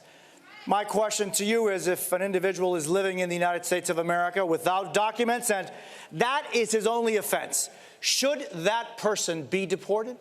No. Depending if they committed a major crime. They should be deported. And the president was left in his, President Obama, I think, did a heck of a job. To compare him to what this guy's doing is absolutely, I find, close to immoral. But the fact is that, look, we should not be locking people up. We should be making sure we change the circumstance, as we did, why they would leave in the first place. And those who come seeking asylum, we should immediately have the capacity to absorb them, keep them safe until they can be heard. A 15-second, if you could, if you wish to answer. Should someone who is here without documents, and that is his only offense, should that person be deported? That person should not be the focus of deportation. We should fundamentally change the way we deal with things. Senator, I want to suggest that I agree with a lot of what Kamala just said. And that is, on day one, we take out our executive order pen and we rescind every damn thing on this issue that Trump has done. Number two, picking up on the point that Joe made, we got to look at the root causes. And you have a situation where Honduras, among other things, is a failing state, massive corruption. You got gangs who are telling families that if a 10-year-old does not join that gang, that family is going to be killed. What we have got to do on day one is invite the presidents and the leadership of Central America and Mexico together. This is a hemispheric problem that we have got to address. Congressman Swalwell, what do you do? Day one? No. If someone is here without documents and that is their only offense, is that person to be deported? No. That person can be a part of this great American experience. That person can contribute. My congressional district is one of the most diverse in America, and we see the benefits when people contribute and they become a part of the community and they're not in the shadow economy. Day one for me, families are reunited. This president, though, for immigrants, there's nothing he will not do to separate a family, cage a child, or erase their existence by weaponizing the census. And there is nothing that we cannot do in the courts and that I will not do as president to reverse that and to make sure that families always belong together. Senator Harris.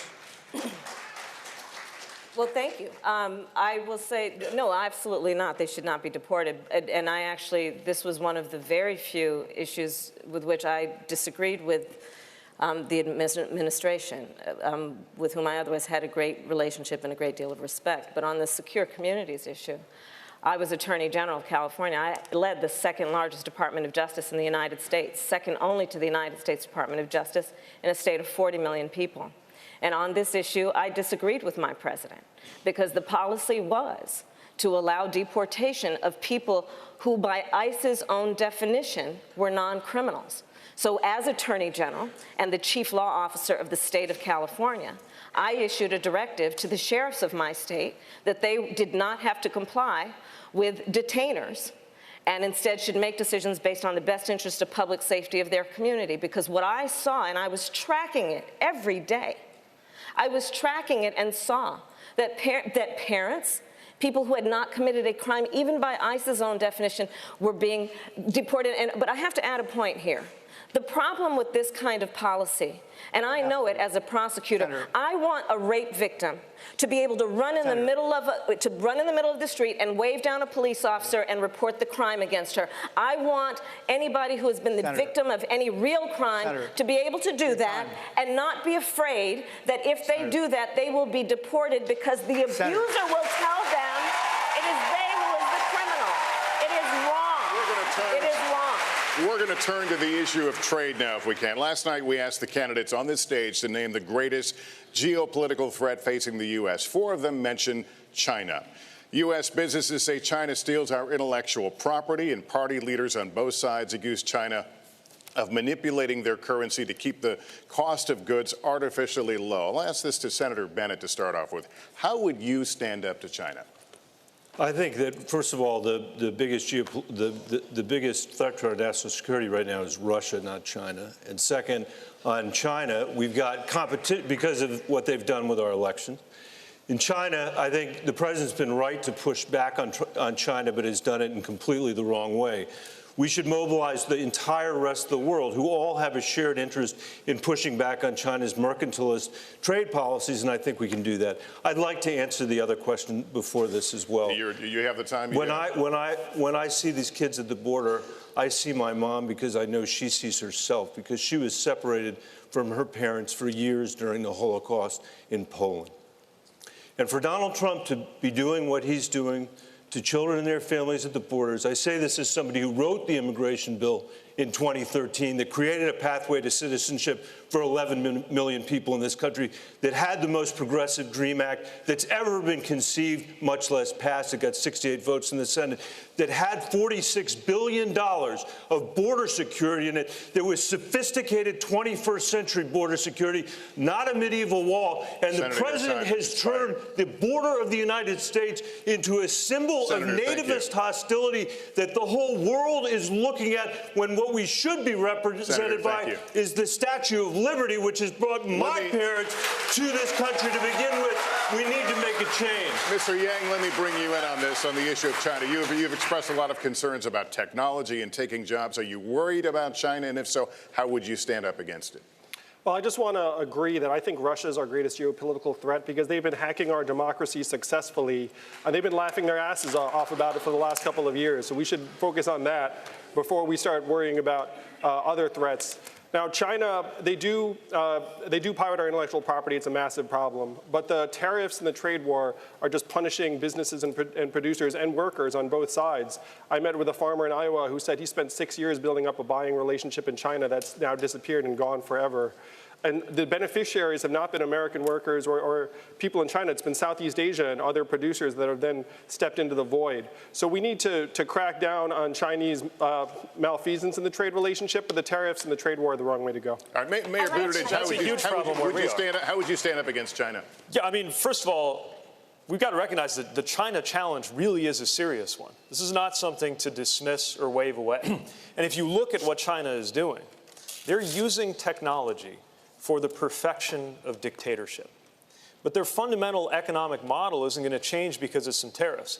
I live in the industrial Midwest. Folks who aren't in the shadow of a factory are somewhere near a soy field where I live. And manufacturers, and especially soy farmers, are hurting. Tariffs are taxes. And Americans are going to pay on average $800 more a year because of these tariffs. Meanwhile, China is investing so that they could soon be able to run circles around us in artificial intelligence. And this president is fixated on the China relationship as if all that mattered was the export balance on dishwashers. We've got a much bigger issue on our hands, but at a moment when their authoritarian model is being held up as an alternative to ours because ours looks so chaotic compared to theirs right now because of our internal divisions. The biggest thing we've got to do is invest in our own domestic competitiveness. If we disinvest in our own infrastructure, education, we are never going to be able to compete. And if we really want to be an alternative, a democratic alternative, we actually have to demonstrate that we care about democratic values at home and around the world. We've got a good debate so far. We're going to take a quick break here, candidates. When we come back, the questioning continues with our colleagues, Chuck Todd, Rachel Maddow will be here. Much more with our candidates straight ahead. Wait, so let me start because I didn't get to talk last time. Yeah, that's what I'm around. going to throw it to you. Okay. Go ahead. Go ahead. Go. Oh, okay. You want me to go? So, no, I just want to mention that a buy-in isn't Medicare for all. When they continuously talk about having buy-ins that are not directly talking about plastic surgery or cosmetic surgery, that is not Medicare for all. So all these people are out there telling you they support Medicare for all. You have to look at their individual plans and the individual plans that they are co-sponsoring, but not only the plans that they are co-sponsoring, but also the plans that they are making on their own.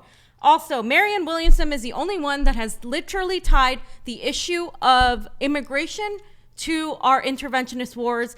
Tomorrow is the anniversary in Honduras where Secretary of State Clinton, back during the Obama administration, forced a coup in Honduras, and this is the situation we are facing now because of that. She's the only one to bring light on that. Bernie Sanders had an opportunity. He didn't do it. Tulsi Gabbard didn't do it yesterday. So honestly, the ball's on them to do that. So one more thing. You guys know Kamala Harris. Kamala Harris is a really great public speaker. She was a prosecutor for years. She's talking about separating families at the border. She was the #1 pusher for truancy laws that literally separated children from their families. So I'm going to call her out on that. I do not believe a word she's saying. Yep. Sorry, go ahead. Yes. She also said that she'd abolish kids in cages on day one, but yet she goes and stands behind sanctions. She stands behind regime change in Venezuela, which is the ultimate, issue of why we have so much migration. As Fiorella said, tomorrow is the 10-year anniversary of the coup in 2009 in Honduras, and Fiorella has gone down to the border several times. By her numbers, almost 80% of them, 80% of them are coming from the North Triangle, Honduras.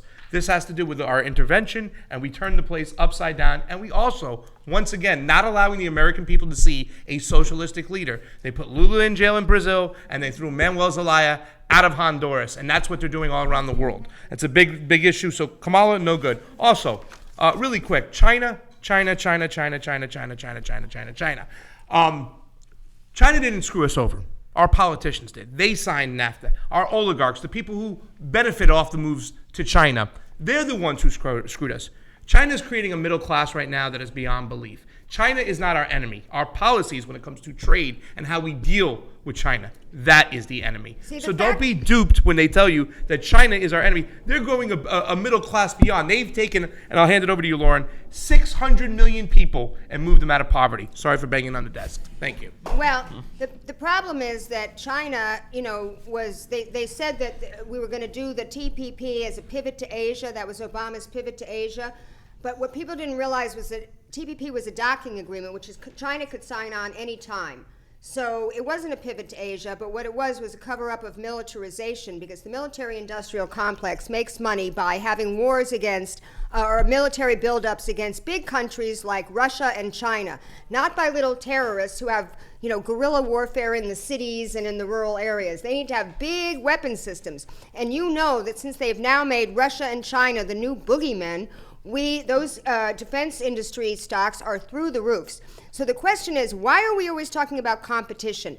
We need to be cooperating with these countries. We don't need to have adversaries. We need to have partners in fighting the two biggest existential threats, which are climate change and nuclear annihilation. Absolutely, yes. Hold on. And when Ro Khanna starts talking about competition with China, and he's as progressive as they get in the Congress, I have to tweet back at him, why is it always about competition? China is doing the New Belt and Road Initiative. We should be joining that New Belt and Road Initiative, not trying to fight it. Yeah. Also, when's the last time you've seen China in a war? Exactly. Back to the debate. When we start, Ron goes next. Ron, you'll start next break. Yeah.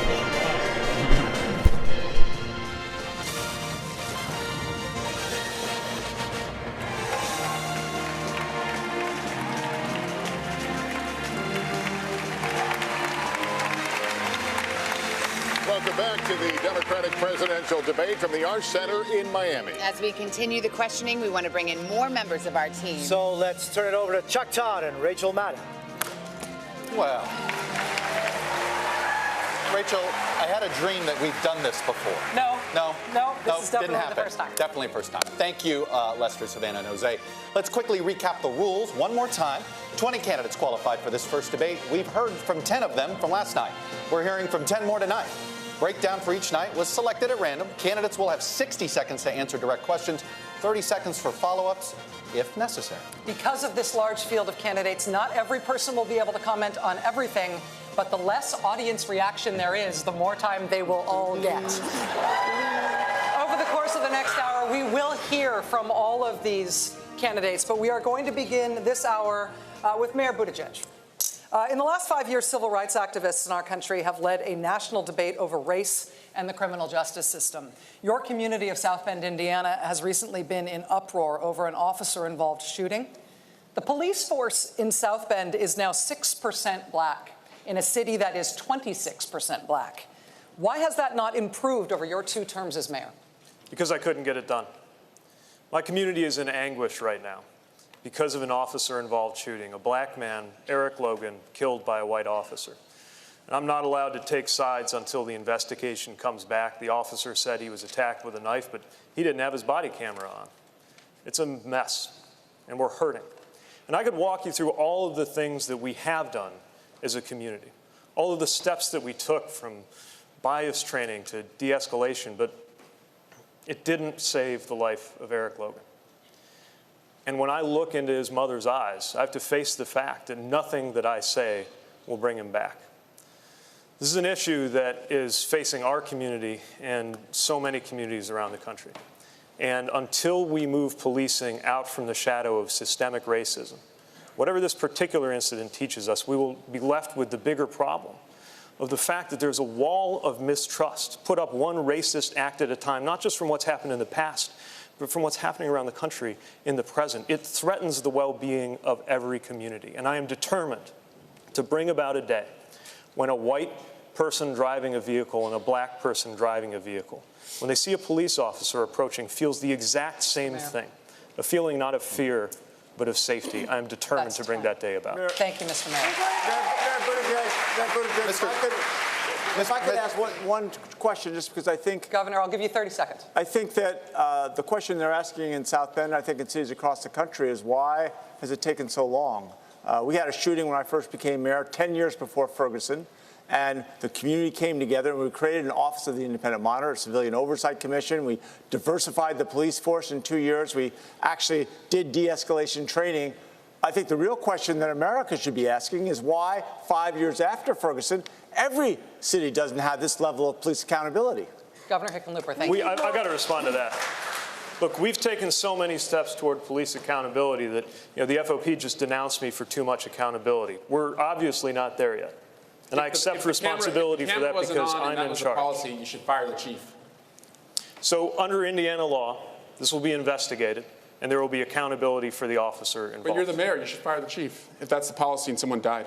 All of these issues are extremely important, but there are specifics, there are symptoms, and the underlying cause has to do with deep, deep, deep realms of racial injustice, both in our criminal justice system and in our economic system. And the Democratic Party should be on the side of reparations for slavery for this very reason.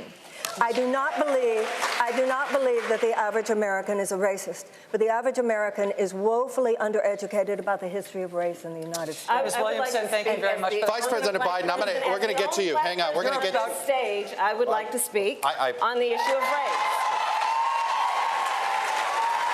Senator Harris, what I will say is if that I could preface this, we will give you 30 seconds agree. since we're going to come back to you on this again in just a moment. Go for 30 seconds. Okay. So on the issue of race, I couldn't agree more that this is an issue that is still not being talked about truthfully and honestly. There is not a black man I know, be he a relative, a friend, or a coworker, who has not been the subject of some form of profiling or discrimination. Growing up, my sister and I had to deal with the neighbor who told us her parents couldn't play with us because we were black. And I will say also that in this campaign, we have also heard, and I'm going to now direct this at Vice President Biden, I do not believe you are a racist. And I agree with you when you commit yourself to the importance of finding common ground. But I also believe, and it's personal, and I was actually it was hurtful to hear you talk about the reputations of two United States senators who built their reputations and career on the segregation of race in this country. And it was not only that, but you also worked with them to oppose busing. And, there was a little girl in California who was part of the second class to integrate her public schools. And she was bused to school every day. And that little girl was me. So I will tell you that on this subject, it cannot be an intellectual debate among Democrats. We have to take it seriously. We have to act swiftly. As Attorney General of California, I was very proud to put in place a requirement that all my special agents would wear body cameras and keep those cameras on. Senator Harris, thank you. Vice President Biden, you have been invoked. We are going to give you a chance to respond. Vice President Biden.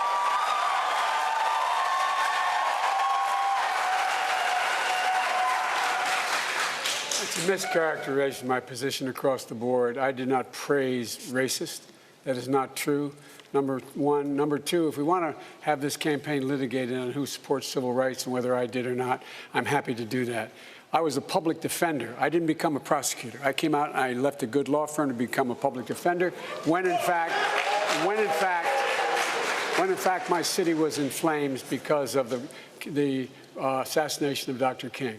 Number one. Number two, as the Vice President of the United States, I work with a man who, in fact, we worked very hard to see to it we dealt with these issues in a major, major way. The fact is that in terms of busing, the busing, you would have been able to go to school the same exact way because it was a local decision made by your city council. That's fine. That's one of the things I argued for, that we should be breaking down these lines. But so the bottom line here is, look, everything I've done in my career, I ran because of civil rights. I continue to think we have to make fundamental changes in civil rights. And those civil rights, by the way, include not just only African Americans, but the LGBT community. But Vice President Biden, do you agree today that you were wrong to oppose busing in America then? No. Do you agree? I did not oppose busing in America. What I opposed is busing ordered by the Department of Education. That's what I opposed. Well, there was a failure of states to integrate public schools in America. I was part of the second class to integrate Berkeley, California public schools almost 2 decades after Brown v. Board of Education. Because your city council made that decision. It was a local decision. So that's where the federal government must step in. That's why we have the Voting Rights Act and the Civil Rights Act. That's why we need to pass the Equality Act. That's why we need to pass the ERA, because there are moments in history where states fail to preserve the civil rights of all people. I have supported the ERA from the very beginning when I ran Vice President Biden, 30 seconds, because I want to bring other people into this. I supported the ERA from the very beginning. I'm the guy that extended the Voting Rights Act for 25 years. We got to the place where we got 98 out of 98 votes in the United States Senate doing it. I've also argued very strongly that we, in fact, deal with the notion of denying people access to the ballot box. I agree that everybody, once they, in fact, they should. Anyway, my time's up. I'm sorry. Thank you, Vice President. All of these things have Senator Sanders, Senator Sanders, I want to go to you on this. You said on the day you launched your campaign that voters should focus on what people stand for, not a candidate's race or age or sexual orientation. Many Democrats are very excited by the diversity of this field on this stage and on last night's stage, and the perspective that diversity brings to this contest and to these issues. Are you telling Democratic voters that diversity shouldn't matter when they make this decision? No, absolutely not. Unlike the Republican Party, we encourage diversity. We believe in diversity. That's what America is about. But in addition to diversity, in terms of having more women, more people from the LGBT community, we also have to do something else.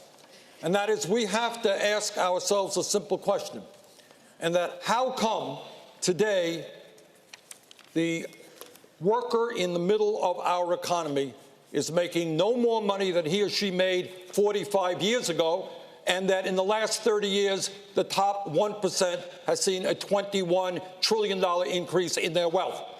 We need a party that is diverse, but we need a party that has the guts to stand up to the powerful special interests who have so much power over the economic and political life of this country. Senator Gillibrand, I want to give you 30 seconds on this. Well, first of all, where Bernie left off, we've heard a lot of good ideas on this stage tonight and a lot of plans. But the truth is, until you go to the root of the corruption, the money in politics, the fact that Washington is run by the special interests, you are never going to solve any of these problems. I have the most comprehensive approach that experts agree is the most transformative plan to actually take on political corruption, to get money out of politics through publicly funded elections, to have clean elections. If we do that and get money out of politics, we can guarantee health care as a right, not a privilege. We can deal with institutional racism. We can take on income inequality. And we can take on the corporate corruption that runs Washington. And the first constitutional amendment to do that was introduced by me when I was a young senator. Thank you, Vice President. We want to shift topics here. Senator Bennett, the next question is for you.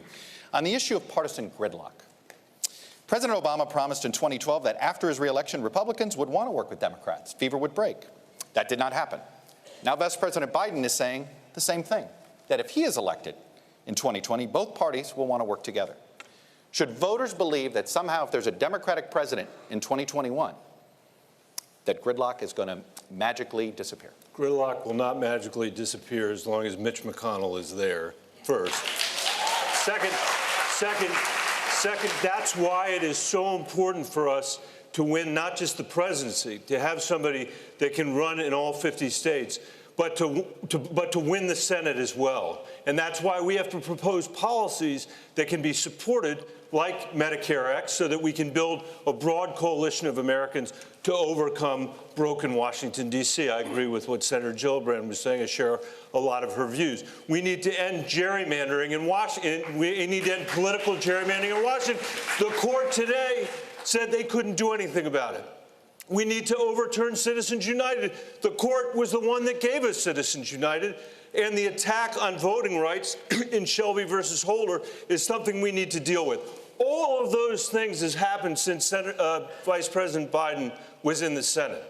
And we face structural problems that we have to overcome with a broad coalition. It's the only way we can do it. We need to root out the corruption in Washington, expand people's right to get to the polls, and I think then we can succeed. Vice President Biden, 30 seconds.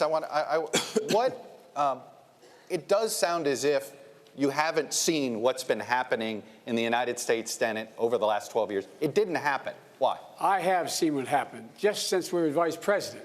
We needed 3 votes to pass an $800 billion recovery act that kept us from going into depression. I got 3 votes changed. We needed to be able to keep the government from shutting down and going bankrupt. I got Mitch McConnell to raise taxes $600 billion by raising the top rate. And as recently as after President got elected, I was able to put together a coalition of the Cures Act that billions of dollars go into cancer research, bipartisan. But sometimes you can't do that. Sometimes you just have to go out and beat them. I went into 20 states, over 60 candidates, and guess what? We beat them. We won back the Senate. Thank you. Chuck, thank you, the problem with what the Vice President... Yeah, 30 seconds. Go ahead. Sometimes you do have to beat him, but the deal that he talked about with Mitch McConnell was a complete victory for the Tea Party. It extended the Bush tax cuts permanently. The Democratic Party had been running against that for 10 years. We lost that economic argument because that deal extended almost all those Bush tax cuts permanently and put in place the mindless cuts that we still are dealing with today that are called the sequester. That was a great deal for Mitch McConnell. It was a terrible deal for America. Thank you, Senator Bennett. Go ahead, 30 seconds. The reason why the Trump tax cut had to be passed is because they had to pay back their donors. You heard it. They actually said those words. So the corruption in Washington is real, and it is something that makes every one of the plans we've heard about over the last several months impossible. And I have the most comprehensive approach to do it with clean elections, publicly funded elections. So we restore the power of our democracy into the hands of the voters, not into the Koch brothers. We were talking about issues. Imagine, we're in Florida, imagine the Parkland kids having as much power in our democracy as the Koch brothers or the NRA. Imagine their voices carrying farther and wider than anyone else because their voice is needed. Senator Gillibrand, I'm trying to get everybody in here. It's the first thing I'm going to do because nothing else is possible, whether it's education or health care or ending institutional racism. Thank you very much. Senator Sanders, I'd like to put a different question to you. Roe versus Wade has been the law of the land since 1973.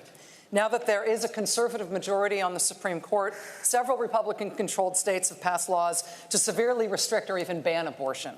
One of those laws could very well make it to the Supreme Court during your presidency, if you're elected president. What is your plan if Roe is struck down in the court while you're president?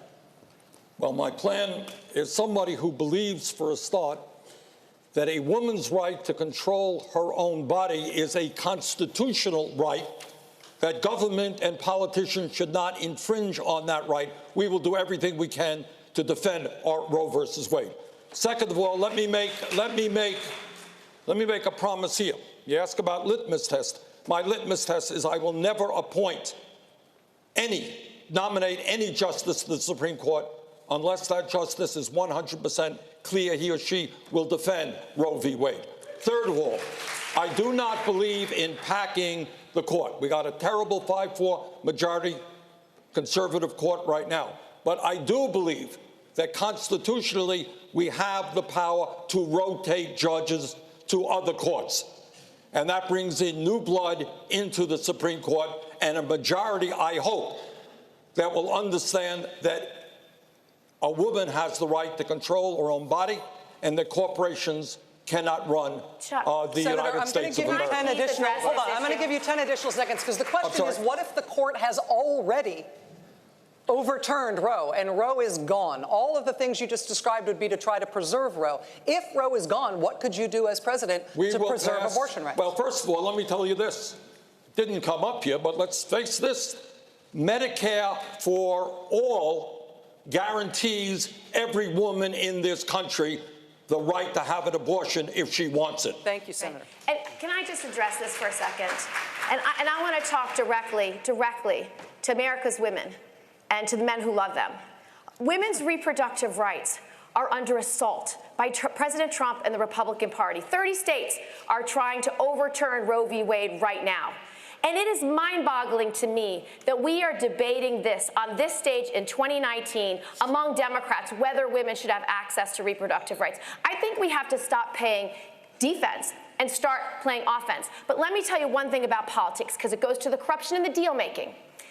When the door is closed and the negotiations are made, there are conversations about women's rights, and compromises have been made on our backs. That's how we got to Hyde. That's how the Hyde Amendment was created, a compromise by leaders of both parties. Then we have the ACA. During the ACA negotiation, I had to fight like heck with other women to make sure that contraception wasn't sold down the river or abortion services. And so what we need to know is, imagine this one question.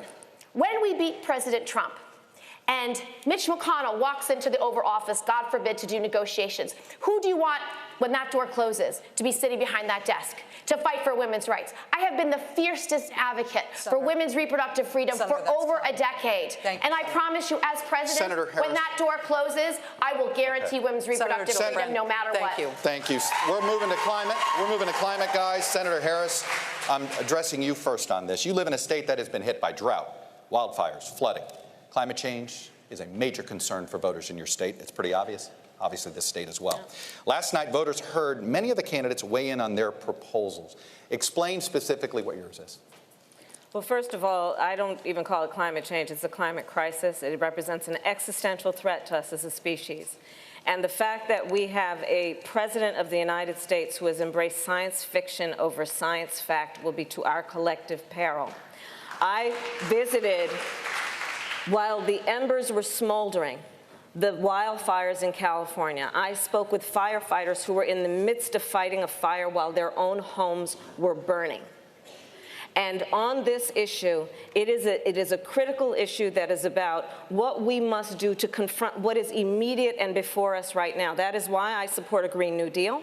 It is why I believe on day one, and as president, will re-enter us in the Paris Agreement, because we have to take these issues seriously. And frankly, we have a president of the United States. We talked about, you asked before, what is the greatest national security threat to the United States? It's Donald Trump.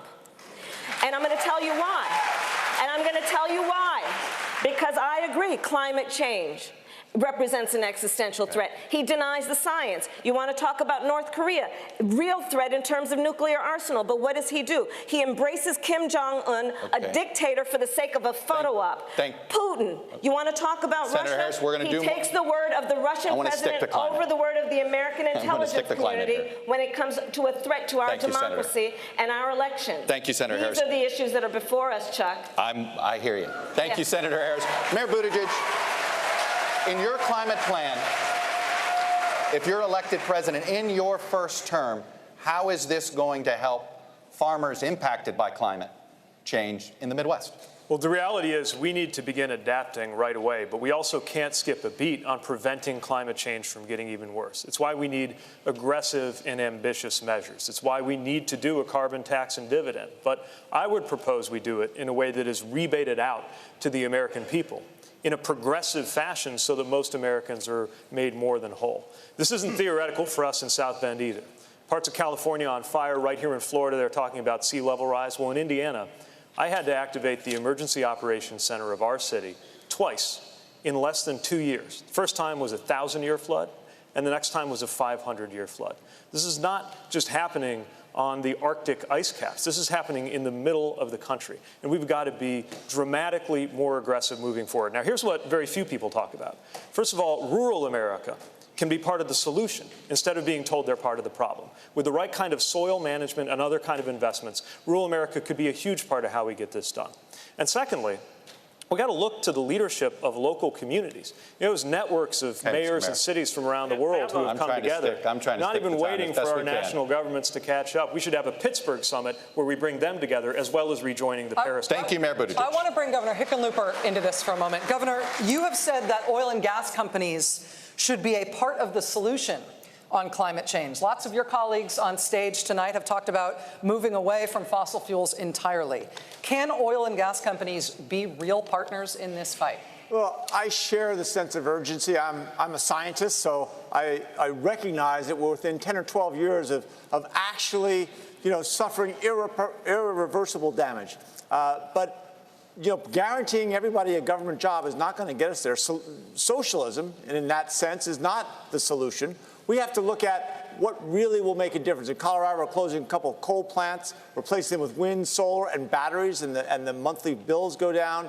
We're building a network for electric vehicles. We are working with the oil and gas industry, and we created the first methane regulations in the country. Methane is 25 times worse than CO2. And then we've got to get to that last part. I mean, the industrial, heavy industry, we haven't seen the plans yet. If you look at the real problem, CO2, the worst polluters in CO2 is China, is the United States, and then it's concrete and it's exhalation.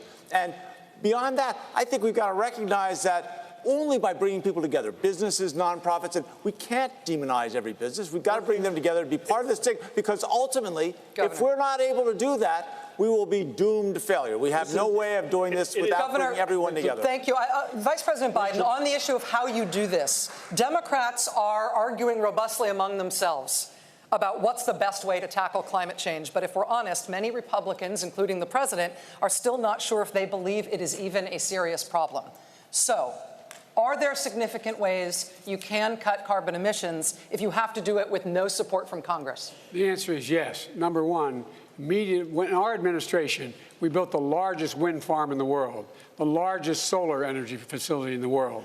We drove down the price, competitive price of both of those renewable sources. I would immediately insist that we, in fact, build 500,000 recharging stations throughout the United States of America, working with governors, mayors, and others, so that we can go to a full electric vehicle future by the year 2020, or by the year 2030.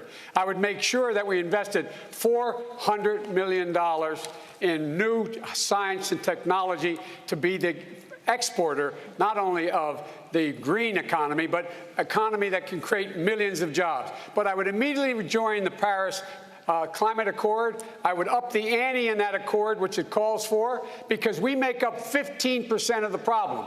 85% of the world makes up the rest. And so we have to have someone who knows how to corral the rest of the world, bring them together, and get something done like we did in our administration. Senator Sanders, I want to give you 30 seconds to follow up, and I'm going to hold you to 30. Look, the old ways are no longer relevant. The scientists tell us we have 12 years before there is irreparable damage to this planet. This is a global issue. What the President of the United States should do is not deny the reality of climate change, but tell the rest of the world that instead of spending $1.5 trillion on weapons of destruction, let us get together for the common enemy, and that is to transform the world's energy system away from fossil fuel to energy efficiency and sustainable energy. The future of the planet rests on us doing that. Before we go, hang on. Before we leave this topic. Here's the solution. Pass the torch. Pass the torch to the generation that's going to feel the effects of climate change. Pass the torch to the generation that's inventive enough. Thank you both. Before we leave this topic, here's something you will all want to weigh in on. Hold on one moment. Hold one moment. Just trust us on this. That somebody has a younger body doesn't mean you don't have old ideas. No, we didn't do ideas. John Kennedy did not say, I have a plan to get a man to the moon, and so we're going to do it, and I think we can all work together, and maybe we can get a man on the moon. John Kennedy said, by the end of this decade, we are going to put a man on the moon. Because John Kennedy was back in the day when politics included the people, and included imagination, and included great dreams, and included great plans. And I have had a career not making the political plans, but I have had a career harnessing the inspiration and the motivation and the excitement of people, masses of people, when we know that when we say we are going to turn from a dirty economy to a clean economy, we're going to have a Green New Deal, we're going to create millions of jobs, we're going to do this within the next 12 years, because I'm not interested in just winning the next election. We are interested in our grandchildren. All right, we're going to sneak in a break in a minute, but before we go, I'm going to go down the line here, and I'm asking you, please, for 1 or 2 words only. All right? Please. Really? President Obama in his first year wanted to address both health care and climate. And he could only get one signature issue accomplished. It was, obviously, health care. He didn't get to do climate change. You may only get one shot, and your first issue that you're going to push, you get one shot that it may be the only thing you get passed. What is that first issue for your presidency? Eric Swalwell, you're first. For Parkland, for Orlando, for every community affected by gun violence, ending gun violence. Senator Bennett. Climate change and the lack of economic mobility Bernie talks about. Senator Gillibrand. Passing a family bill of rights that includes a national paid leave plan, universal pre-K, affordable daycare, and making sure that women and families can thrive in the workplace no matter who they are. Oh, I like that. That was pretty good. Senator Harris. Then. So passing a middle class and working families tax cut, That's one. DACA, guns. Okay. I'm giving you credit for the first thing you said, the tax cut. I got you. Senator Sanders, first thing. The premise that there's only 1 or 2 issues out there. This I'm not saying there isn't 1 or 2. Enormous crises. Senator Sanders. We need a political revolution. People have got to stand up and take on the special interests. We can transform this country. Fine. Vice President Biden, your first issue, Mr. Vice President. I think you're so underestimating what Barack Obama did. He's the first man to bring together the entire world, 196 nations, to commit to deal with climate change immediately. So I don't buy that. But the first thing I would do is make sure that we defeat Donald Trump. Okay. Period. Mayor Buttigieg, your first priority, your first issue as president that you were going to block and tackle. We've got to fix our democracy before it's too late. Get that right. Climate, immigration, taxes, and every other issue gets better. Mr. Yang. I would pass a $1,000 freedom dividend for every American adult starting at age 18, which would speed us up on climate change, because if you get the boot off of people's throats, they'll focus on climate change much more clearly. Governor Hickenlooper? I would do a collaborative approach to climate change, and I would pronounce it well before the election to make sure we don't re-elect the worst president in American history. And Ms. Williamson with the last word. My first call is to Prime Minister of New Zealand, who said that her goal is to make New Zealand the place where it's the best place in the world for a child to grow up. And I will tell her girlfriend you are so on, because the United States of America is going to be the best place in the world for a child to grow up. You know, thank you. You guys were close with the short, at least it was shorter responses. Not at all. All right. C minus. We're going to take a quick break. We'll be right back with these candidates right after this. Two things, and then I'm going to run. First of all, Obama didn't get to do anything on climate change, says Chuck Todd. Yes, he did. He quadrupled fracking. Thank you very much. And Kamala Harris talking about body cams. We got an article here from the Sacramento Bee which showed that she actually opposed a plan to have body cams statewide. Yes, she did. So I call out the mainstream media here for their bullshit questions and also their gotcha questions about Bernie. Again, are you telling voters that diversity shouldn't matter? Again, when was the last time you beat your wife? Ron. Sounded like you were asking me that question. I was about to be like, I'm what not time even is married. It? Like, what are you talking about? So I'll start with the South Bend issue. When they were talking about the South Bend issue, I actually went to Indiana University, and I can tell you something. Basketball is very popular in the state of Indiana. So what I'm saying is I'm sure that's not the first time Pete Buttigieg has been dunked on. But my time is up is the most honest thing Joe Biden has ever said. That is just the most honest thing. They wouldn't have to be such sticklers for the time limitations if Chuck Todd actually understood the questions he's reading. Yeah. If he had any understanding of them. Oh, and this is just a kind of fun observation that I had. Mike Bennett sounds like a dude who would trap you in a 2-hour conversation about how great he thinks the American Pie movies are. I thought he was the running back for Wisconsin. Go ahead. I just wanted to point out that I feel like the rising star of this debate has been Marianne Williamson. She's been kind of like putting herself out there, and I didn't expect that from her. I think it's coming from the inspirational speaker part, and I mean, she's been butting in and not caring and just kind of saying what's on her mind, and she's right about healthcare. We need to look at the chemicals around in our lives and all the things that are happening with us. And she's also talking about immigration and talking about war and talking about things that are a little bit outside of these politicians. It's kind of interesting having her in a bed with politicians, because usually politicians see things very much one way. But I think Bernie Sanders totally killed it at this very last part where he said, we need a political revolution. We need people to stand up. That was old Bernie. That was Bernie telling you guys, like, there's way too many issues for me to point out to one. We really need to rise up, and it's all about us. He's always bringing it back to, it doesn't matter if you're black, white, brown, whatever you are. We are all being divided, and we need to come together and actually attack those in power who are the 1%. It's the oligarchy. This battle right here is not about the Republicans and the Democrats. This is about a capitalist oligarchy against a working people's movement, and he literally pointed it out. All right, but let me just tell you, I'm just going to say one thing. I got 50 seconds, so I just want to go. 50? Well, until we go back. All Can right. I go back and you get I it? We'll get it in the next commercial that. break? Okay. Well, I mean, listen, I just want to kind of echo what Fiorella said about Marianne Williamson. I said this before, Secretary of Education? No? Secretary of Peace. Secretary of Peace, whatever. Maybe a Secretary. peace, yeah. Betsy DeVos out, Marianne Williamson in. I think Not that would an be a great educator. job for How her. could you put a non-educator? And then, well, I mean, She Diane she's an educator. Ravitch is for She was a Secretary teacher. of Education. Okay, well, fine. She was. Yeah. That's a good one too, as well. Right? Okay. But what about Andrew Yang? If anybody's flip-flopped and fell down today, it's been the Yang gang. I don't care. When he's had a chance to speak, he is definitely folded in. I am off the Yang gang wagon, and I think he should just retire. And also, just before we get back to the thing, how about Mayor Pete getting dunked on? He better learn how to punt and play football, because he is done. Back to the debate.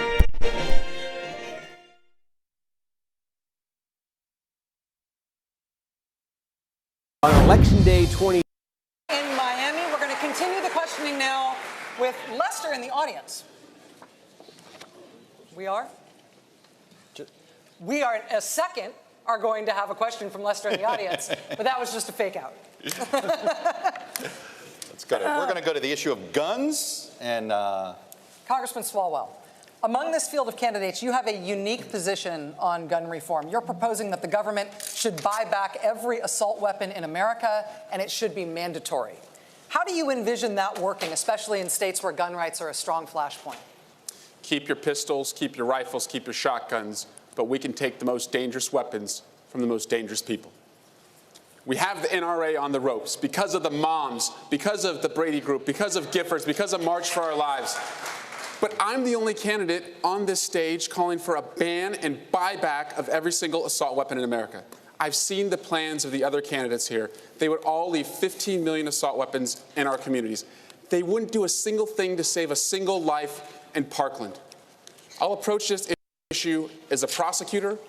I'll approach it as the only person on this stage who has voted and passed background checks, but also as a parent of a generation who sends our children to school where we look at what they're wearing so we can remember it in case we have to identify them later.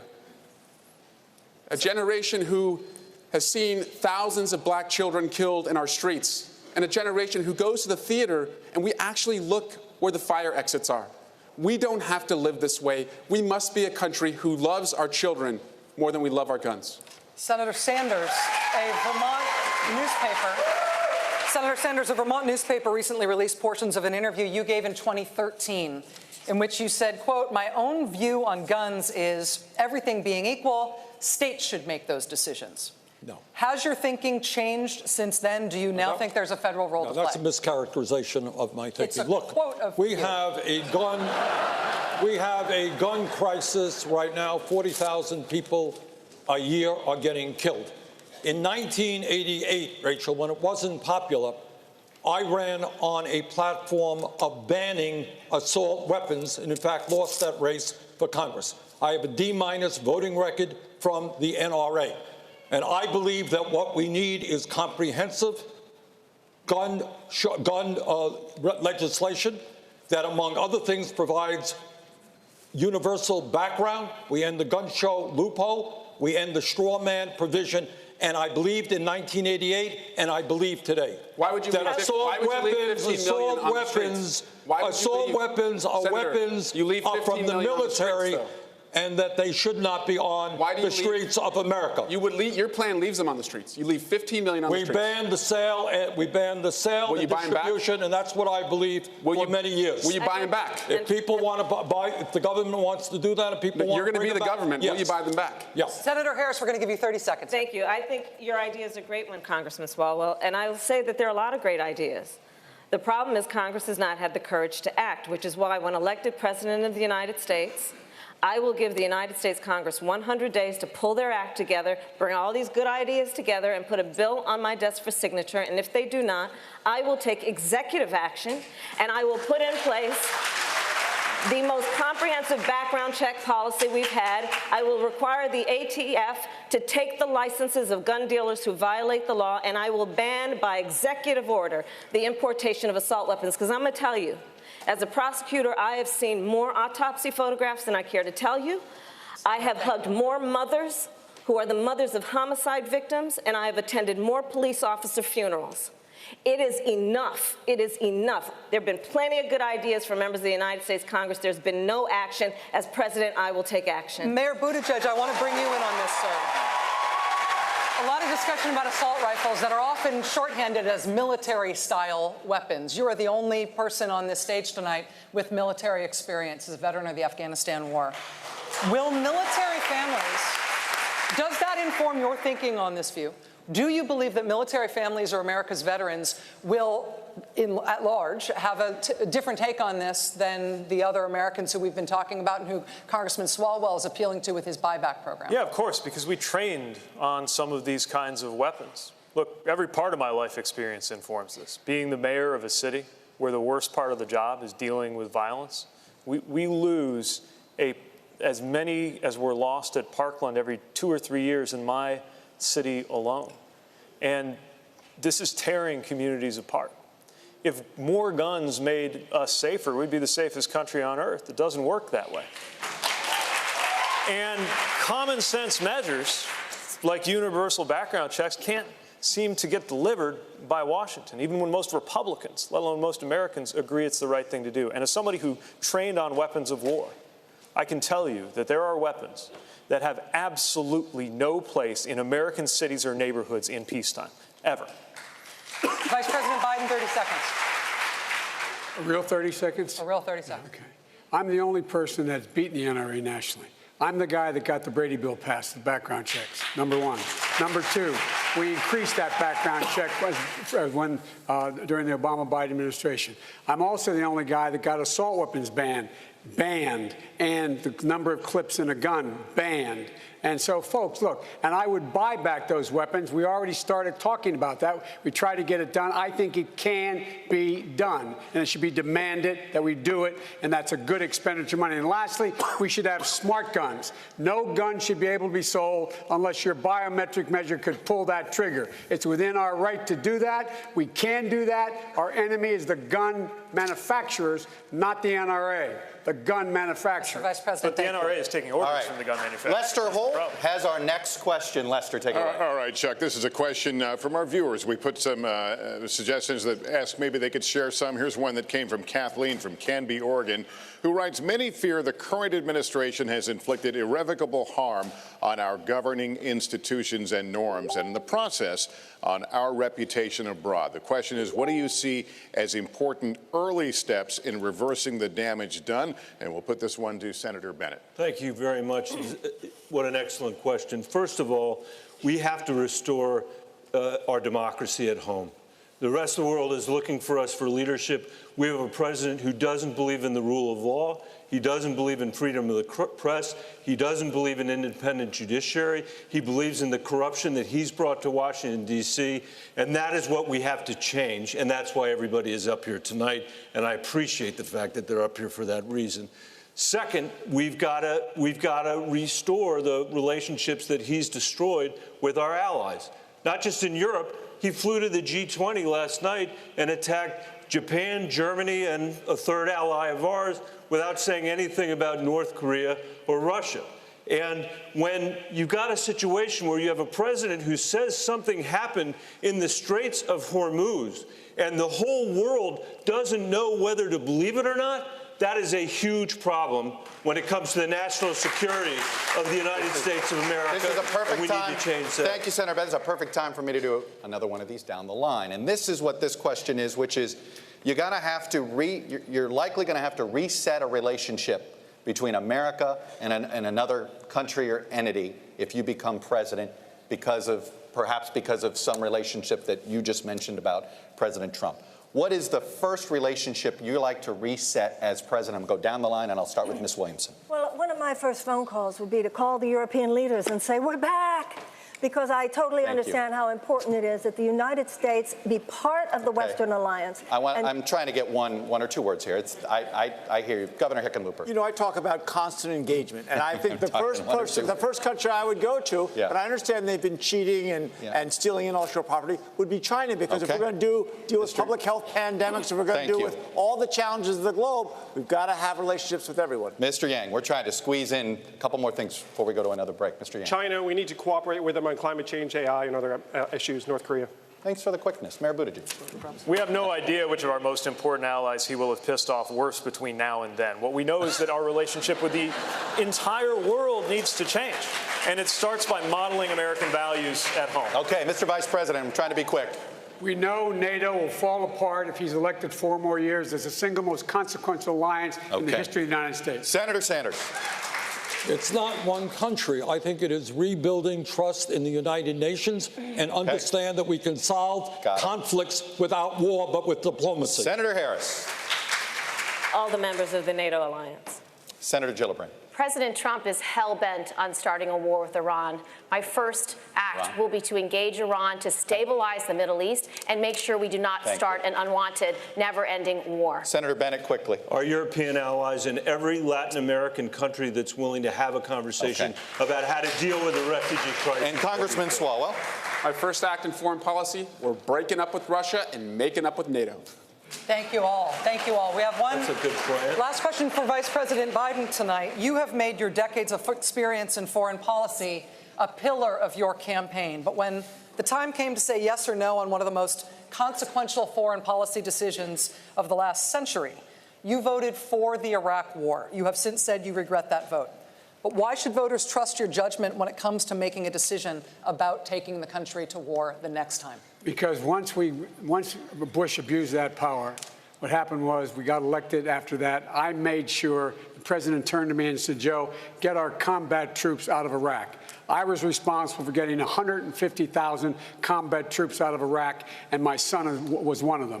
I also think we should not have combat troops in Afghanistan. It's long overdue. It should end.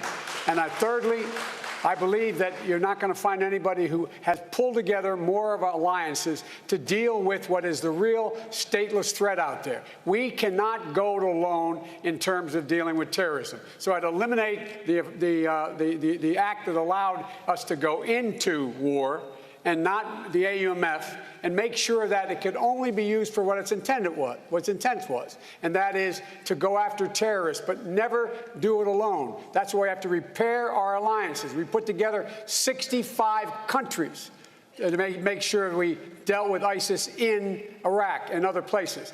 That's what I would do. That's what I have done, and I know how to do it.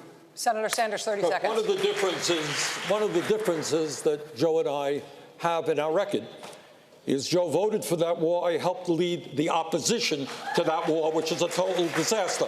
Second of all, I helped lead the effort for the first time to utilize the War Powers Act to get the United States out of the Saudi-led intervention in Yemen, which is the most horrific humanitarian disaster on earth. And thirdly, let me be very clear. I will do everything I can to prevent a war with Iran, which would be far worse than disastrous war with Senator Iraq. Sanders, thank you. All right, guys. Informed consent of the American people. Good news is you get more time to talk, but I have to sneak in one more break. We will be right back with more debate.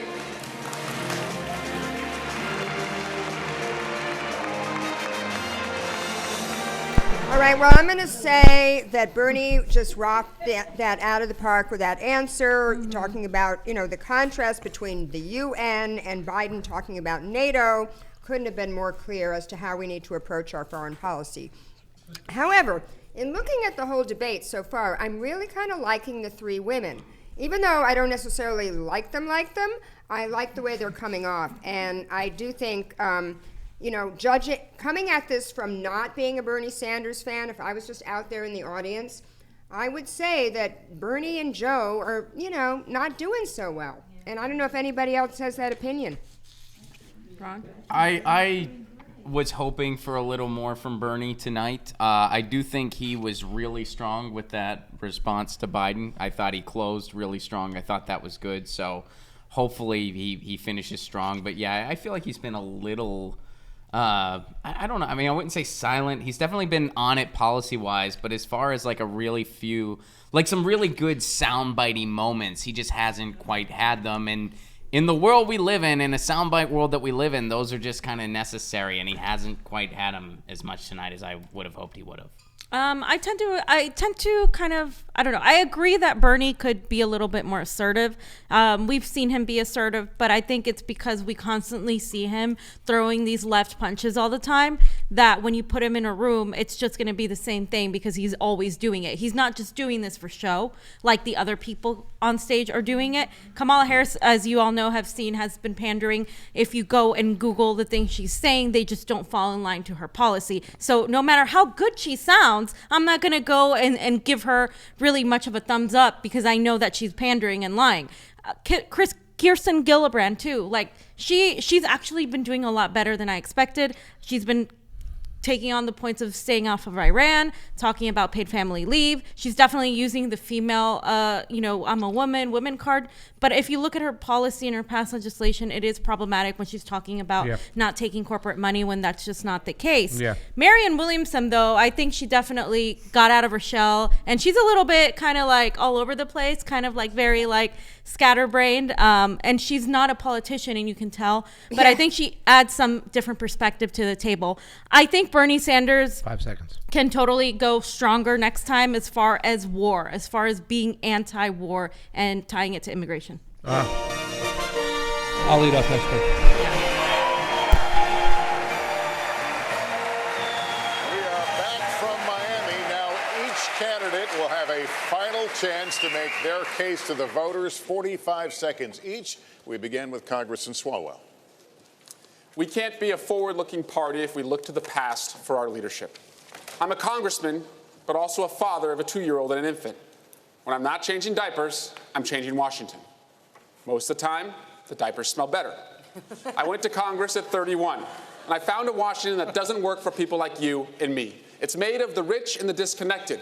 I was the first in my family to go to college and have student loan debt. And so I have led the effort to elect the next generation of members of Congress, and we have a moment to seize.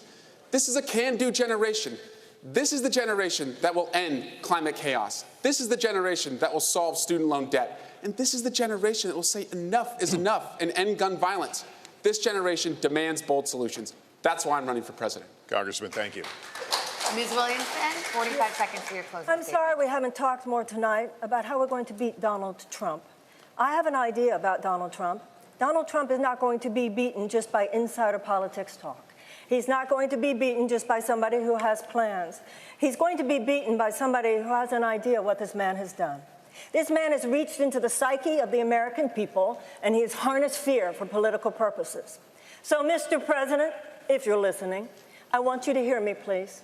You have harnessed fear for political purposes, and only love can cast that out. So sir, I have a feeling you know what you're doing. I'm going to harness love for political purposes. I will meet you on that field, and sir, love will win. Ms. Williamson, thank you. Senator Bennett. Thank you. Thank you. My mom and her parents came to the United States to rebuild their shattered lives in the only country that they could. 300 years before that, my parents' family came searching religious freedom here. The ability for one generation to do better than the next is now severely at risk in the United States, especially among children living in poverty like the ones I used to work for in the Denver public schools. That's why I'm running for president. I've had 2 tough races in Colorado by bringing people together, not by making empty promises. And I believe we need to build a broad coalition of Americans to beat Donald Trump, end the corruption in Washington, and build a new era of American democracy and American opportunity.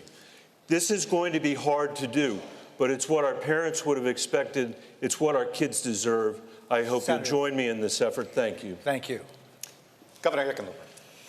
I'm a small business owner who brought that same scrappy spirit to make Colorado one of the most progressive states in America. We expanded reproductive health to reduce teenage abortion by 64%. We were the first state to legalize marijuana, and we transformed our justice system in the process. We passed universal background checks in a purple state. We got to near universal health care coverage. We attacked climate change with the toughest methane regulations in the country, and for the last 3 years, we've been the #1 economy in America. You don't need big government to do big things. I know that because I'm the one person up here who's actually done the big progressive things everyone else is talking about. If we turn towards socialism, we run the risk of helping to re-elect the worst president in American history. Thank you, Governor. Senator Gillibrand, you have the floor for 45 seconds. Women in America are on fire. We've marched, we've organized, we've run for office, and we've won. But our rights are under attack like never before by President Trump and the Republicans who want to repeal Roe v. Wade, which is why I went to the front lines in Georgia to fight for them. As president, I will take on the fights that no one else will. I stood up to the Pentagon and repealed Don't Ask, Don't Tell. I've stood up to the banks and voted against the bailout twice. I've stood up to Trump more than any other senator in the U.S. Senate. And I have the most comprehensive approach for getting money out of politics with publicly funded elections to deal with political corruption. Now is not the time to play it safe. Now is not the time to be afraid of firsts. We need a president who will take on the big challenges, even if she stands alone. Join me in fighting for this. Senator Gillibrand, thank you. Mr. Yang, you have 45 seconds for your closing. First, I want to thank everyone who put me on this stage tonight. I am proof that our democracy still works. Democrats and Americans around the country have one question for their nominee, and that is who can beat Donald Trump in 2020? That is the right question. And the right candidate to beat Donald Trump will be solving the problems that got Donald Trump elected and will have a vision of a trickle-up economy that is already drawing thousands of disaffected Trump voters, conservatives, independents, and libertarians, as well as Democrats and progressives. I am that candidate. I can build a much broader coalition to beat Donald Trump. It is not left. It is not right. It is forward. And that is where I'll take the country in 2020. Mr. Yang, thank you. Senator Harris, the floor is yours. Thank you. Well, I just want to leave you with a couple of things. One, we need a nominee who has the ability to prosecute the case against 4 more years of Donald Trump, and I will do that. Second, this election is about you.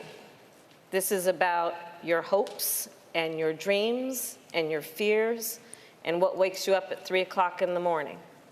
And that's why I have what I call a 3 a.m. agenda. That is about everything from what we need to do to deliver health care, to how you will be able to pay the bills by the end of the month.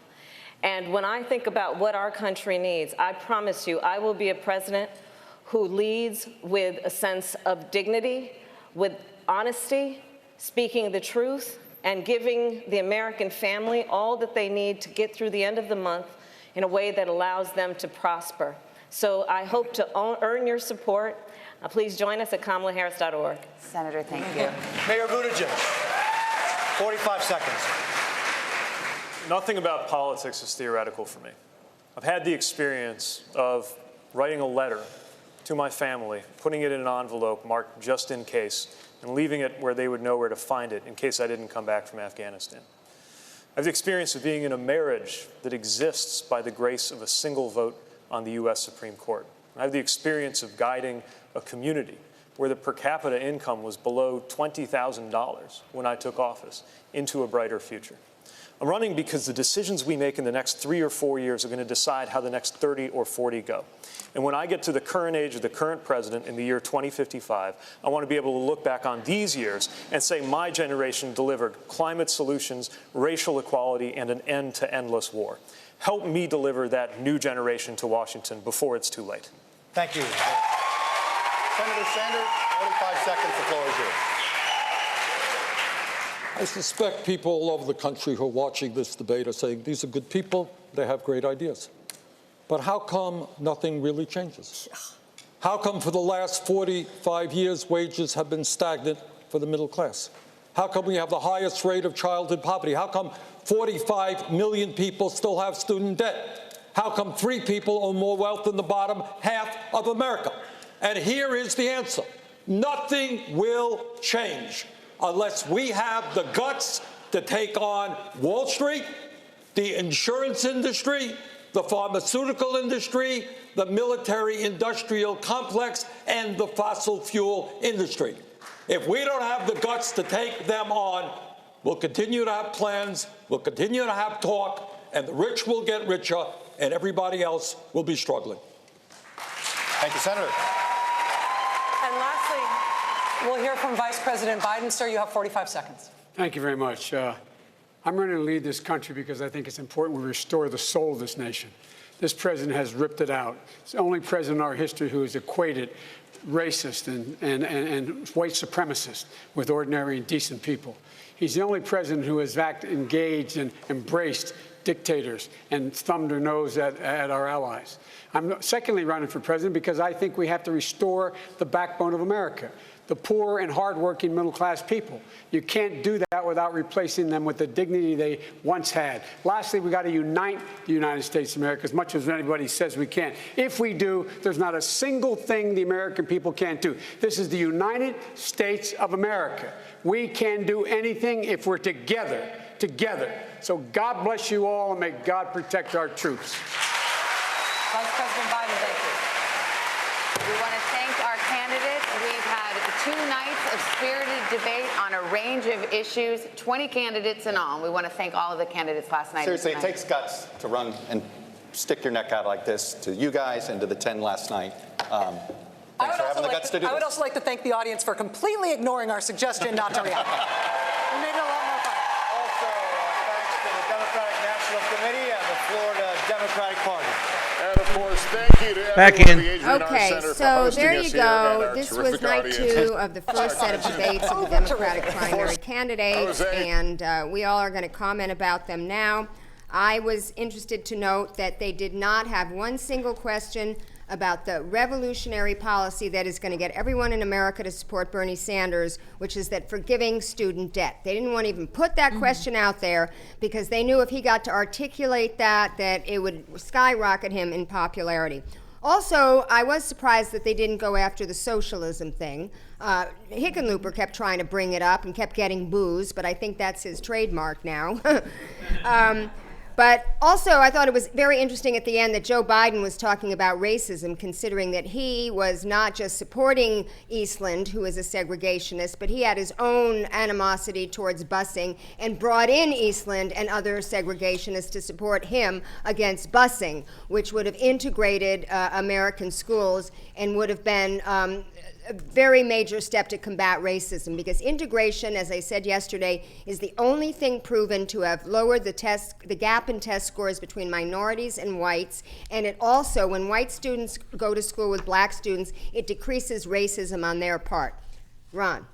No, I was supposed to Oh, start it's your up. turn? Yeah. Okay, sorry. Thank you. Pasta. Appreciate it. Well, I'm going to just do a quick breakdown before I pass it on over real quick. I just want to point out some winners and losers today. I really think the losers today were Hickenlooper and Bennett. Just done. Get out of here. I really was disappointed in Andrew Yang. I thought he just fizzled today, didn't do anything for me. Some people that really kind of moved up their status. I got to tell you, Swalwell going at Pete Buttigieg today, I really, really like that. Plus, he has a little bit of plans on guns. He actually, I think, catered his answers towards Florida because that's where they were. And Gillibrand, even though we know she's full of shit, we kind of know her policies. She sounded good today. I think she's going to do well for herself. And Marianne Williams, despite that closing remarks, which I thought were pretty weak, she had a good showing. And I just want to say this much, guys. When it comes to Bernie Sanders, don't be... What's the word? Don't be so disappointed, because he had a couple great moments tonight. And a lot of times when you watch these debates, it doesn't catch you. Last night when Tulsi did her thing, we were like, hey, that was good, but it really didn't hit home until we got home. We saw how she was trending on Google. We saw the clip playing over and over again, and you watch it back and how she just had Tim Ryan all messed up. Bernie Sanders had this moment today while everybody was yelling, and he started speaking, and everybody shut up. And he looked very presidential, like he was a school teacher telling them to hush down. So I think you're going to see that clip over and over and over again. As a progressive, I am a little disappointed in the Honduras thing. He talked about Honduras, but he didn't make the connection, and Marianne Williamson did. So that is just my overall assessment. And now I'm going to pass it to Ronald Paclone. Oh, okay. We're going to, okay. So I thought Bernie finished really strong. At the last break, I said, I wish he would be a little more, like have a few kind of nice soundbitey moments. I felt like in his closer he did. I thought it was a very strong closer. Marianne Williamson did have some great moments. I totally agree with you. The closer got a little weird. I thought she was going to start casting a spell. I did not know what was going on. Joe Biden, every single thing Joe Biden said virtually, he could have said 10 years ago, and it would have sounded milquetoast even back then. I think it's just ridiculous. Andrew Yang, when Andrew Yang was like, I'd like to thank everyone for getting me to this debate stage. This is proof democracy still works. I honestly thought for a split second the next thing he was going to say is, and now I'm suspending my campaign. Like, I honestly thought, like, he did just kind of seem checked out. Like, he just wasn't ready for that moment, really. But, and this is... When I say this, I am speaking strictly from a debate standpoint. I don't mean because, as Fiorella pointed out in the last break, everything this person has said, most of her actions have contradicted her words. But strictly from a debate standpoint, Kamala Harris really came ready tonight. She really, and I am not a Kamala Harris fan, but she was ready. And again, a lot of the things she says, her actions do not back that up at all. But from a debate standpoint, she was really ready, and she had some big moments, and I have a feeling she's going to be the establishment favorite here coming up. She's going to be the next person that the establishment kind of bestows their blessing upon. Yeah.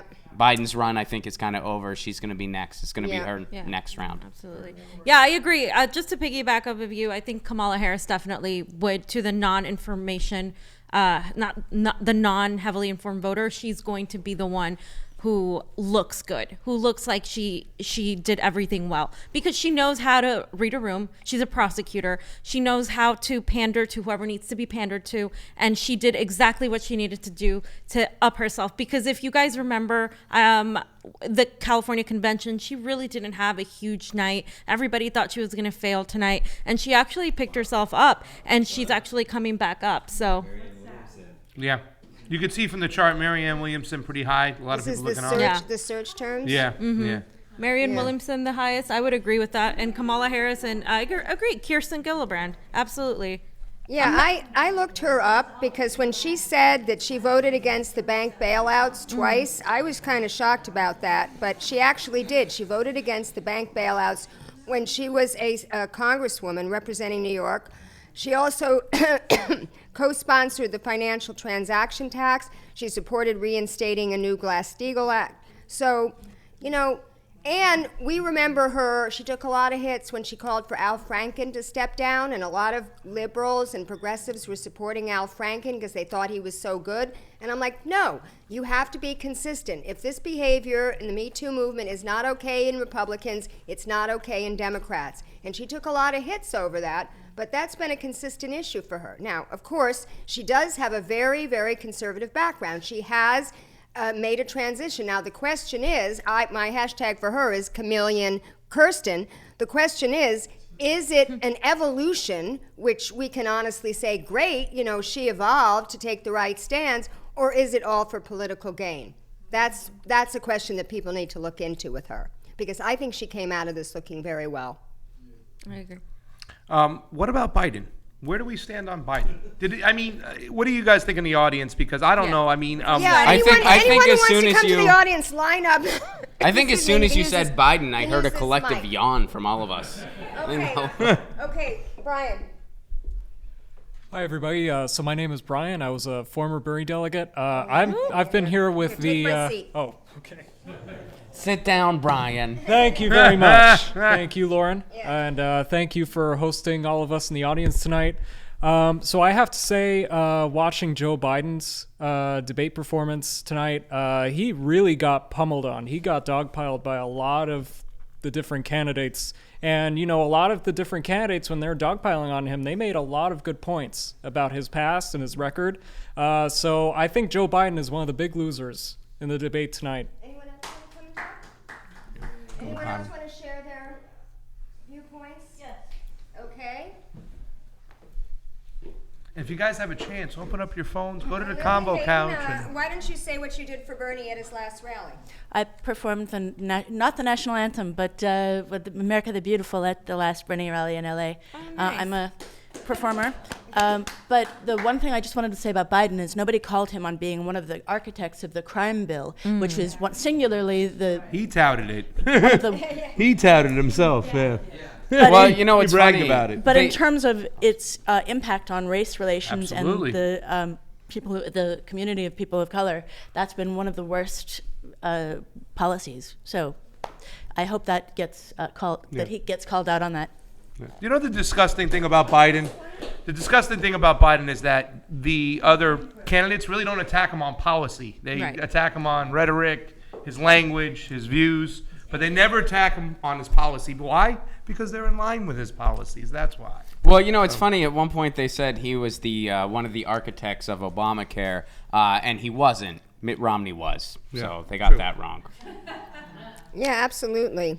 Now, I love my favorite line of this was, I'm not changing diapers, I'm changing Washington. I mean, you got to think, how long did he prepare for delivering that line? And No one in his family told him that was lame. Like, nobody. He had to have run that by someone, and no one was like, oh. Right?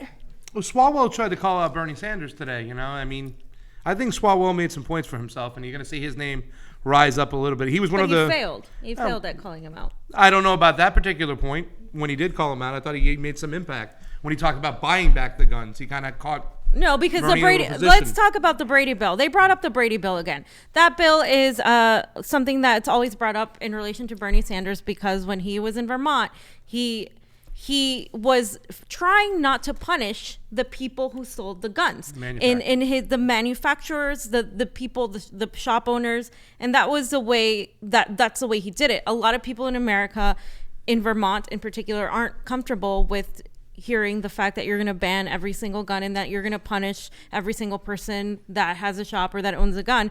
But the Democratic establishment always loves using that to say that Bernie Sanders is pro-gun, that the NRA loves him. And another thing I wanted to point out was that the NRA, Biden defended the NRA, saying the NRA is not the problem. And that's something that's very telling, because you got to look at where the money's coming from as well. Yeah. So I think he made the direct line, the fact that he's blaming manufacturers, which is what Bernie says. He won't hold the manufacturers accountable, maybe with the Brady bill. But yet the NRA gives him a D-, and Joe's not, he's not blaming the NRA. So he made a specific distinction between him and Bernie, I think, for voters out there. I don't know why he's trying to play that path, because I don't think it's going to help him. But that's what I think he was doing right there in that case. Yeah, I want to say that anybody who's watching on any of our streams, my Facebook, my YouTube, if you have any questions that you would like us to address, please, put them in the comments. Or our Facebook or our YouTube, The Convo Couch. Please let us know. I got a question. Yes. When they said about Bernie, when they were talking about the Roe versus Wade, his answer, like, what would Bernie do? Again, I guess I put this out to you. If they did change it, where it was overturned, like, what can we do to still have that to be accessible for women? I mean, are we totally fucked? Like, it's almost like Bernie totally kicked No, because it's the states. If you overturn Roe versus Wade, it goes back to the states, and that's the way. So it's not effective. No, it doesn't. It doesn't make abortion illegal. It was a bad question. It really doesn't. There was nowhere to go. Well, what I'm saying, I guess, if the Supreme Court overturns it, that they don't make that doesn't suddenly become illegal in the country to have an abortion, right? Or that's what I thought. It goes think back it to the returns states. it back to the states. But the way he answered it's advocating for if we have Medicare for all, that's going to cover abortions. That would be another way to protect it, to protect women for I that. thought if they overturned it, then that means it's now a federal law in this country. No, that's a whole No, other process. no, it just doesn't have the protection of being completely federally. It was a very poor question, and I think the way he kind of deflected it back and took it back for Medicare for all was actually pretty strategically. Me too. It was Yeah. smart on his part. It was well done. Guys, come up to the microphone and say the question, if you can. Yeah. Jimmy Dore can't hear you. Jimmy. No, I was just curious because someone had answered. Into the microphone, sir. Oh, there you go. That somebody had said that when Bernie was asked that question, that was not such a great response. And I guess where I went to, maybe not knowing fully the laws, that if it was overturned, Roe v. Wade is what we're talking about. Roe v. Just Wade. Roe v. Wade for women's right. That all of a sudden the women would not be able to still be able to have an abortion because then that would change at a federal level. So that is, I guess, what I'm hearing, that's not accurate, correct? If Roe v. Wade is overturned, then it goes back to the states, which you guys are Correct, telling and me. then they would have to decide for themselves. So he should have said, just move to California. That should have been his answer. Which was kind of like the way he gotcha handled question. it was He was the the right best. way. It was- Yeah. That and the it was a poor buyback of the question. automatic assault weapons. I think that caught him off guard with Swalwell a little bit. But other than that, I think he was pretty damn good. Lauren. All right, question. we got a question from Miranda Sierra. Who are you looking forward to seeing in the next debate? Who would you choose to move forward? Or another way of posing that question is, who are we kicking off the island? Hickenlooper for sure. Wait, but Or he's Bennett. a scientist and a businessman. Didn't you hear him? He got pot legalized. Bennett is another one. You too. got to go to my YouTube channel because Hickenlooper and I went to the same college. We went to Wesleyan University, and 5 years ago we were at our reunion together. Now he's 5 years older than I am, but he was giving a talk on the legalization of marijuana, and I went to it, and I made sure I got in the front row. And my first question to him was about fracking. And I said to him, and I already knew what his answer was going to be, so I incorporated my question into his answer, which was, you sued or threatened to sue 4 Colorado towns for banning fracking, and your reason was that you had to protect the mineral rights of the people who owned it. Why were you more concerned about protecting the corporation's mineral rights than the health of the people of your community? And he literally went on for 6.5 minutes with this word salad answer about his regulations and how he was going to work with the fossil fuel industry. And that was another thing that I was disappointed about. Did he at any point tell you that water is socialist? Did he? I didn't talk about that. He didn't do that? And he didn't Okay. talk about how he drank frack fluid, to prove that it was not, that Wait, it he was, did that? Yeah. Really? Yeah, you got to Google that. Oh, I did not know that about him. But here's the thing. I mean, he is just it's just unbelievable. And Michael Bennett too, Democratic senator from Colorado, actually joined the Republicans in their resolution. This was a non-binding resolution, mind you, but it was still a resolution to approve the Keystone XL pipeline, and Michael Bennett signed on to that resolution because Colorado is an oil and gas state. So all you need to do is look at their records. But Yeah. is Chuck Todd or Rachel Maddow gonna, tell you about that? No, you're only gonna find that on the Robust Opposition, the Convo Couch, and Get your news on with Ron. Lauren's a big fan. Somebody online She tunes in every episode. Somebody online called him Frackenlooper. Yeah, his nickname is Governor Frackenlooper. Yeah. I mean, he's really got to go. Who are your top two? Who do you think did the best from yesterday's debate and today's debate? Bernie Tulsi. I think it was Bernie Tulsi on the progressive side, but I think Marianne Williamson is a rising star, and Kamala Harris and Cory Booker probably upped their game as well. You know, I need to make some comments about Marianne Williamson because I actually know her, and I just don't want her to get too much kudos for this because Marianne Williamson invited Bernie Sanders to the Sister Giant event, which she has every year, and that was in 2015 in Los Angeles.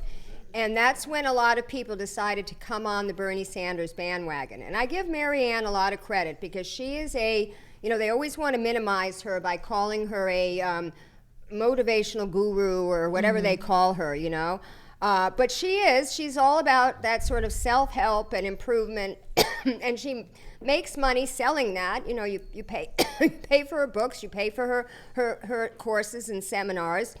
But here's the thing, she didn't really do anything to work for Bernie Sanders, and after that run, she ran herself, or maybe it was before, she challenged Ted Lieu for Congress. And then after, she just kind of disappeared, went back to New York, went back into her private business, and didn't really do anything to advance any of our fights. And that's what I look at. When I look at the people that are involved in the Bernie Sanders movement, they're fighting fracking, they're fighting for racial justice, they're fighting for income inequality. And she just didn't stay in the fight, only to come back again for running for president. So it makes me just a little bit concerned about her. I mean, she does talk the talk, but you have to look at, did she walk the walk? And I don't think she really did. I mean, unless you Are we all being quiet? Do you want me to say something? Well, I'm going to say that she, her line of work, what she does is self-healing, helping people. Every day she gets to help society, help the world, just the way we interact with each other from a spiritual way. I've always said from the get-go that we need a spiritual revolution as well as a political revolution here. The way we talk to each other, the way we handle things, the way we do things. I'm sorry for hitting down, Johnny. Marianne Williamson is all about that. I've read some of her stuff before in the past. I've met her.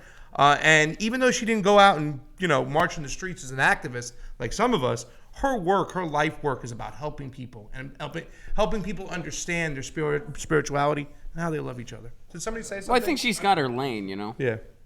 Brian? Come up to the microphone to comment, yeah. Okay. Hello again. Hello again, yeah.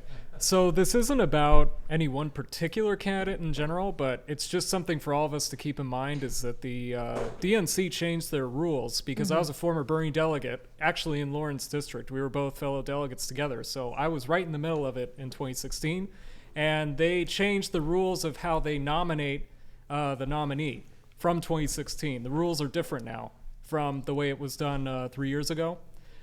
So we have a first ballot now where the superdelegates are not allowed to vote on who the nominee is. It is purely the state delegates and the pledged delegates. It is not the superdelegates like, the governors and the Congress people.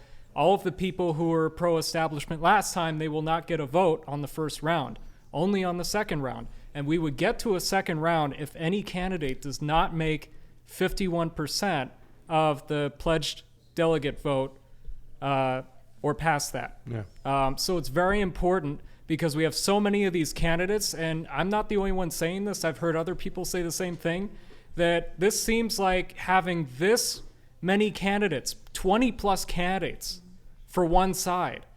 After we've had this rules change, it's a great way to fracture the progressive base. Oh, well, Kamala Harris sounded great. Maybe I'll support her. Oh, Marianne Williamson sounded really good. Maybe I'll go to her. And so it fractionalizes the progressive base. And if we have too much of that fractionalization, we're doing the establishment's work for them. We're taking the bait. So we need to formulate around one candidate. And I think that candidate is Bernie Sanders. I think he's the strongest candidate of all the 20 plus because he's been in the fight since many of the people in this audience have been alive for more than 50 years, from racial justice to environmental justice to all of the different healthcare for all of the different issues. He's always been there from the very start. And he almost made it in 2016. I think he's one of the last people to make it this time around. And so I think it's very important for us to coalesce all of our energies and all of our bodies towards one person, and I think that person's Bernie. But what do you think about the point of having a debate? Sorry, give him applause. I'm sorry. Give him applause. I mean, what is the point of a primary, though? You know, isn't it the reason why, you know, open about it, that I'm supporting Tulsi right now over Bernie Sanders, and I suspect that in the end it might be Bernie Sanders versus Donald Trump, and I'll be ready to vote for Bernie Sanders. But just what Bernie Sanders showed tonight, that he has work to do, especially when it comes to foreign policy and regime change. So I'm not ready to put all my eggs in the Bernie Sanders basket until he moves even further to the left on those issues. Wait, can I say something? Please. I'm going to say something to respond to that. I wholly believe we need to differentiate between progressives that are standing in the way of Bernie, or not even progressives, I would call them progressives that are standing in the way of Bernie, and people that are allies to him. If we remember in 2016, Tulsi Gabbard stepped down from power, from being the Democratic vice chair. She was actually going to be implemented in the DNC as chair of the Democratic National Party. And she stepped down and gave all of that up to be completely ousted by the Democratic Party to endorse Bernie Sanders. She was one of very few people who did that. Not saying the same thing about Elizabeth Warren. As of right now, I feel that Bernie's biggest threat, the person that's siphoning votes away from him, the person that is giving people the alternative to say, oh, this is pretty good. Let's do it. Let's unite. It's not really a unity with Elizabeth Warren. Elizabeth Warren is going there to win. She signed a letter urging Hillary Clinton to run in 2016. She never intended on voting for Bernie Sanders. I don't think that that's the same thing as you supporting someone that I don't think has the power and the establishment behind them.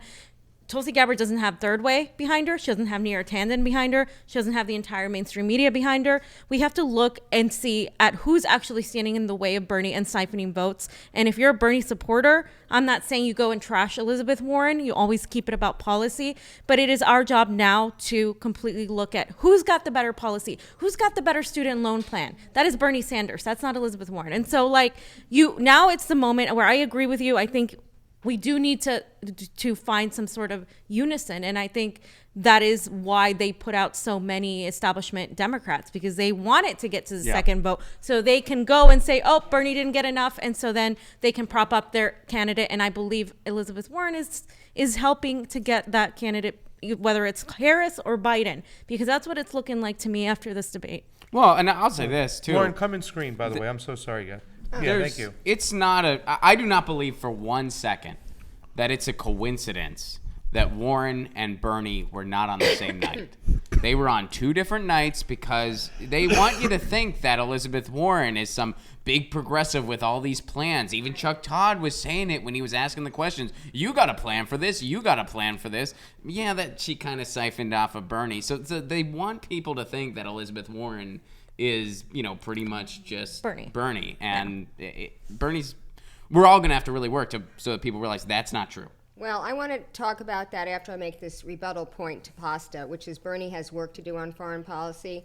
When Tulsi was a little girl in diapers, I don't even know if she was born in the 1980s. I mean, we have to figure it out. Here we go. But 1981. Bernie was going down to Nicaragua and meeting with Daniel Ortega because he was supporting the Sandinistas. Absolutely. And tonight he couldn't even say Manuel Zelaya's name. Well, he couldn't even point to 2009 when he said all this bad stuff's happening in Honduras, and they removed the socially democratic elected leader, and that was Barack Obama. Okay, but she didn't tie it to him either. They're only giving him 30 seconds here, and he had an entire speech. I think one of the most underappreciated speeches of all of the 2016 campaign was his foreign policy speech that he delivered at Georgetown University. And he went through the entire history of U.S. regime change wars, from overthrowing Jacobo Arbenz in Guatemala, and Mossadegh in Iran, and Allende in Chile. Bernie totally gets it, okay? Now, he's not sitting here on the debate stage to give a history lesson to people,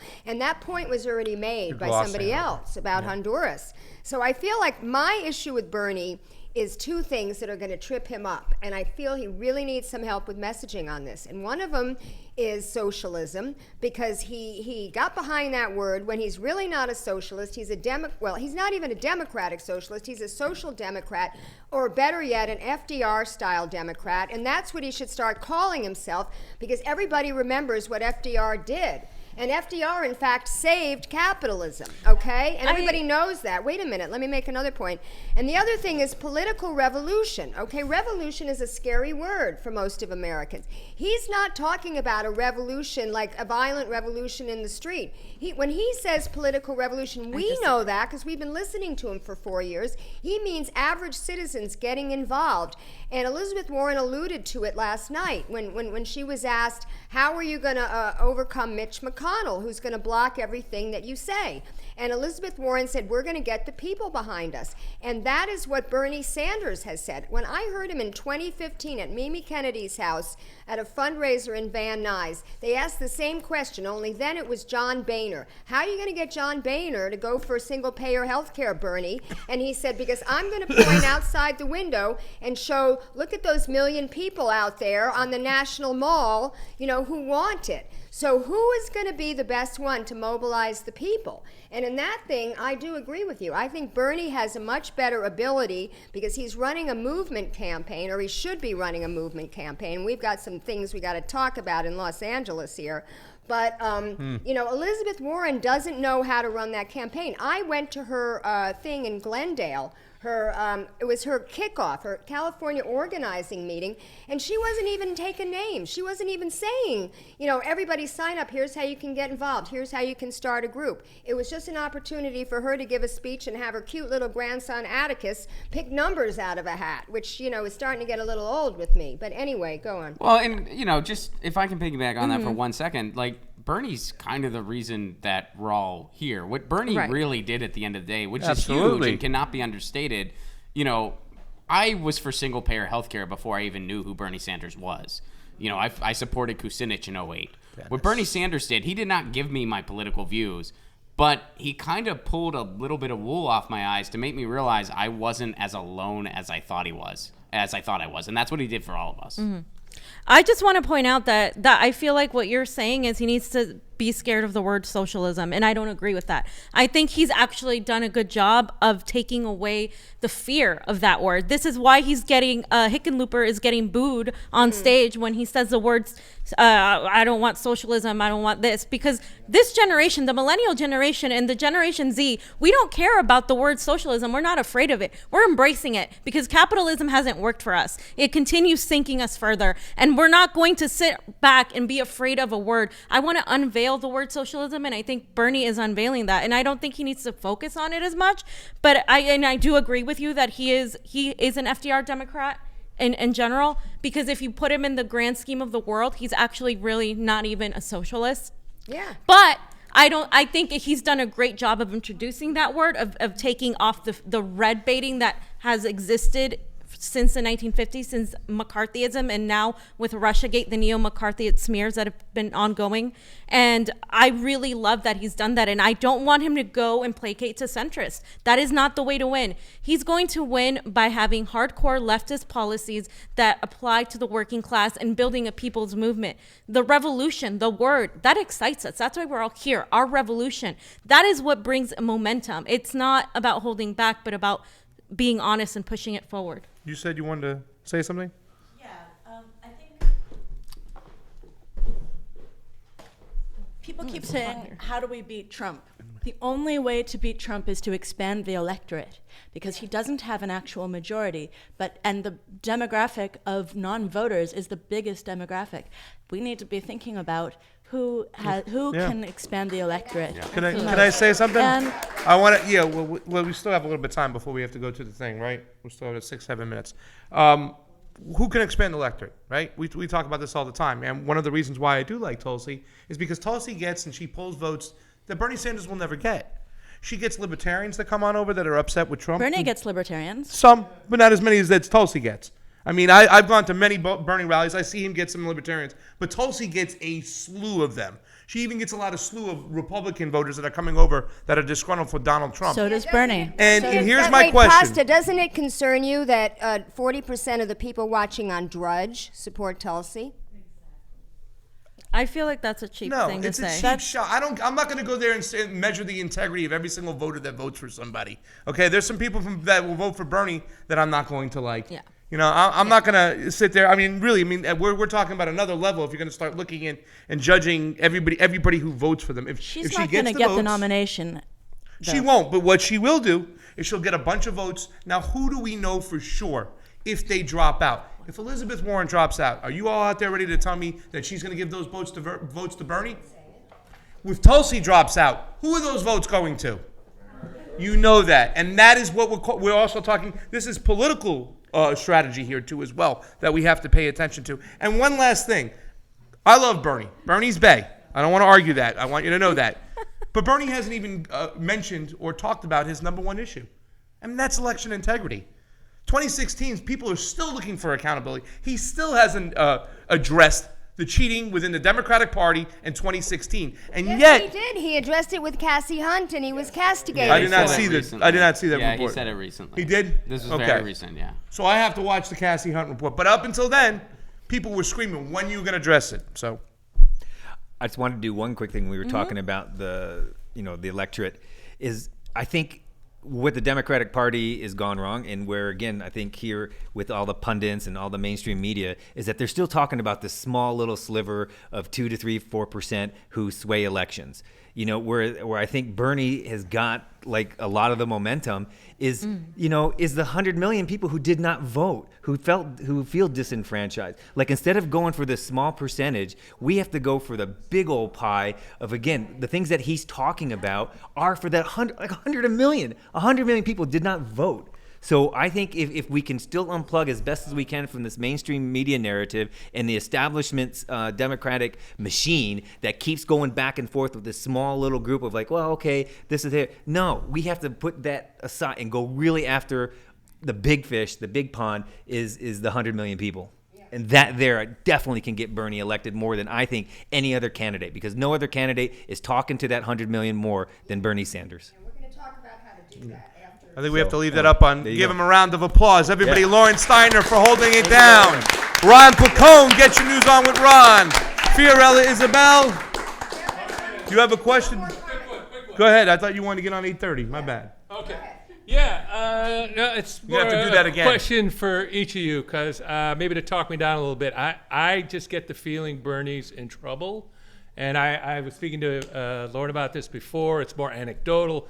People I campaigned with for Bernie 4 years ago don't seem as enthused, and some are drifting away.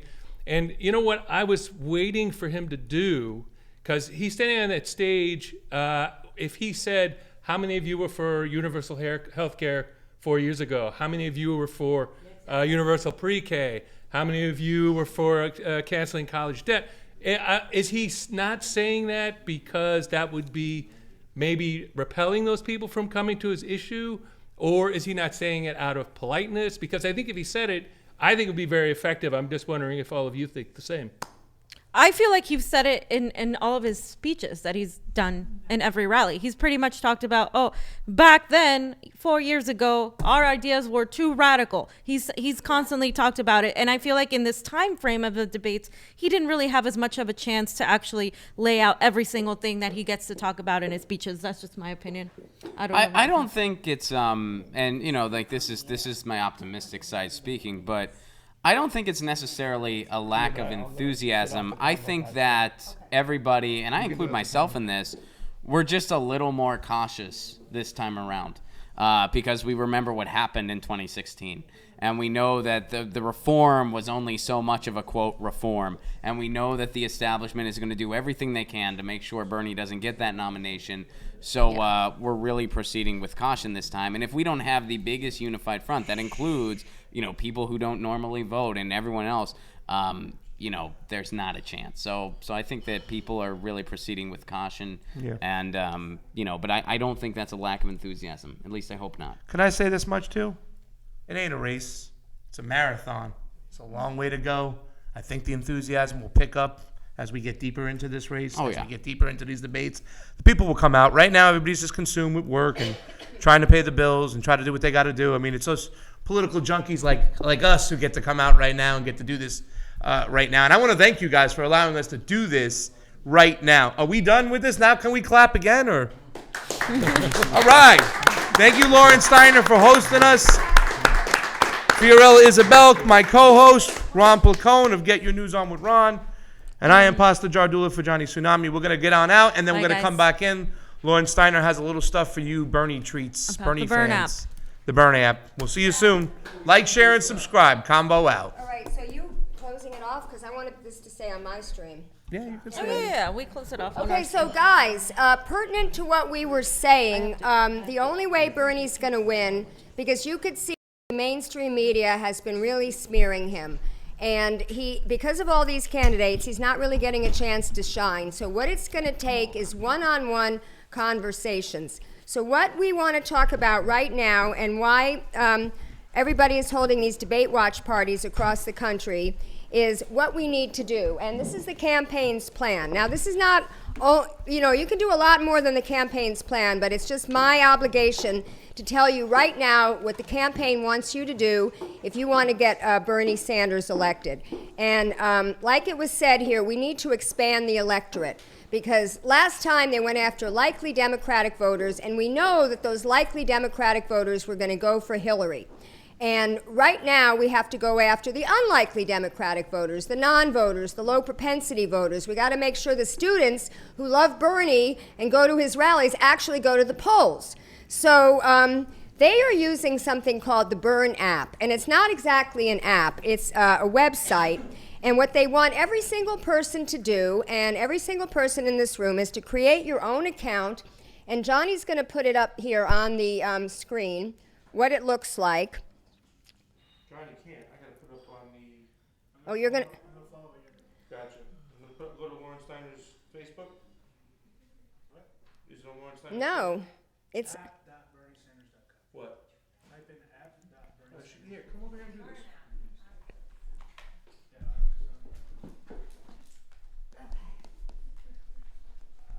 What happened? It got unplugged? Oh, shoot. Can someone else handle the technical while I'm doing this? Because it just... I'm busy. app.berniesanders.com. Don't you have a video? Okay, so here's what it looks like. They can't hear you. And, You're talking to this mic. my mic? I guess I can turn it on. You turn on this one? Okay, so can everybody see this? You have a piece of paper here on the back of your Bernie bingo, which I guess nobody did. It was kind of corny. You can create a Burn account. So I did one, and I'm going to log into it right now. I don't think you're going to be able to see it.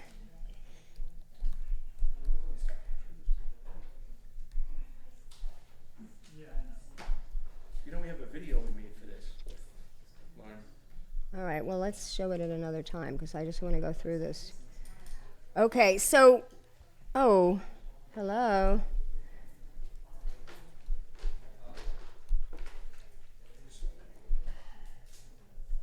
I just did this with my password that I always use. Oh, here we go. Okay, so here's two things that you can do. Is everybody paying attention? This is really important. I assume everybody in this room is a Bernie supporter, right? Okay, so there's two things that you can use this Burn app for. One is your friends. And so who do you know? Add everybody in your network. And so you see they're asking for the first name, the last name, city, state, zip code. How do you know this person? Does this person support Bernie Sanders? Who else might they like? Are they a student? Pretty self-explanatory, and then you save it. Now, in my opinion, you need to tell them that you're adding them to this database. I don't think it's just enough to have a casual conversation with someone, then all of a sudden, unbeknownst to them, they start getting emails. So just let them know, ask permission to add them to the database. Now, the other thing is the community canvas. And that is where you're actually going around either in an organized fashion, kind of going up and down on your block, or, you know, maybe just seeing people, like they say, in the supermarket. And you want to get their information again, and then what are the most important issues? And this is very strategic because this will help the Bernie Sanders campaign target their message based on the feedback that they get. And again, do you support Bernie? What presidential candidates are you excited about? Are you a student? Are you a union member? What union? Because Bernie has a lot of support from unions, so they want to go and find out about that. So that's what the Burn app is. So now my question to you is, they would like people to volunteer to do phone banks and community canvases. Now you've been passed around a piece of paper, so I want to see a show of hands for the people in this room. How many people are willing to do a phone bank? And it can just be one time. You'll see how you like it. If you don't like it, you never have to do it again. So I've got one from John, I got one from Matthew, Lily, Susan, Inga. All right. So what I want you guys to do is take that, and also, by the way, I can actually show you can I show a video on here, Johnny? I have to pull it up. I can't actually show the website. Oh, It's not going to the website, it's not working. You can't do it up there? I thought I could. Oh, okay. Because I did a video on phone banking, and it was really a good experience. I'm just forgetting her name. She's a very good friend of mine. Mosher had one at her house in Santa Monica. You heading out? Okay. Okay, great. And now the next thing is, how many people are willing to do a community canvas? Which is, I thought it was actually kind of going door to door, but from reading this thing, it looks like it could be very informal, just in your daily life, going around asking people about Bernie. Because they're... Okay. Well, look, I want everybody to take at least one copy of each, to go on the website, to study about more what it is, to at least register. Is everybody at least willing to register for a Burn account? Is there anyone in this room who is not willing to register for the Burn app? Who already has? Yeah, okay. Okay, so that's what I'm going to tell the campaign. Did everybody sign in? Okay, so we're going to close out this event because we've been here for a long time. Everybody's been here for about 3 hours. And feel free to have more food and more wine, and we've got beer in the refrigerator. And for those people on my page that are still watching, thank you very much, and feel the burn.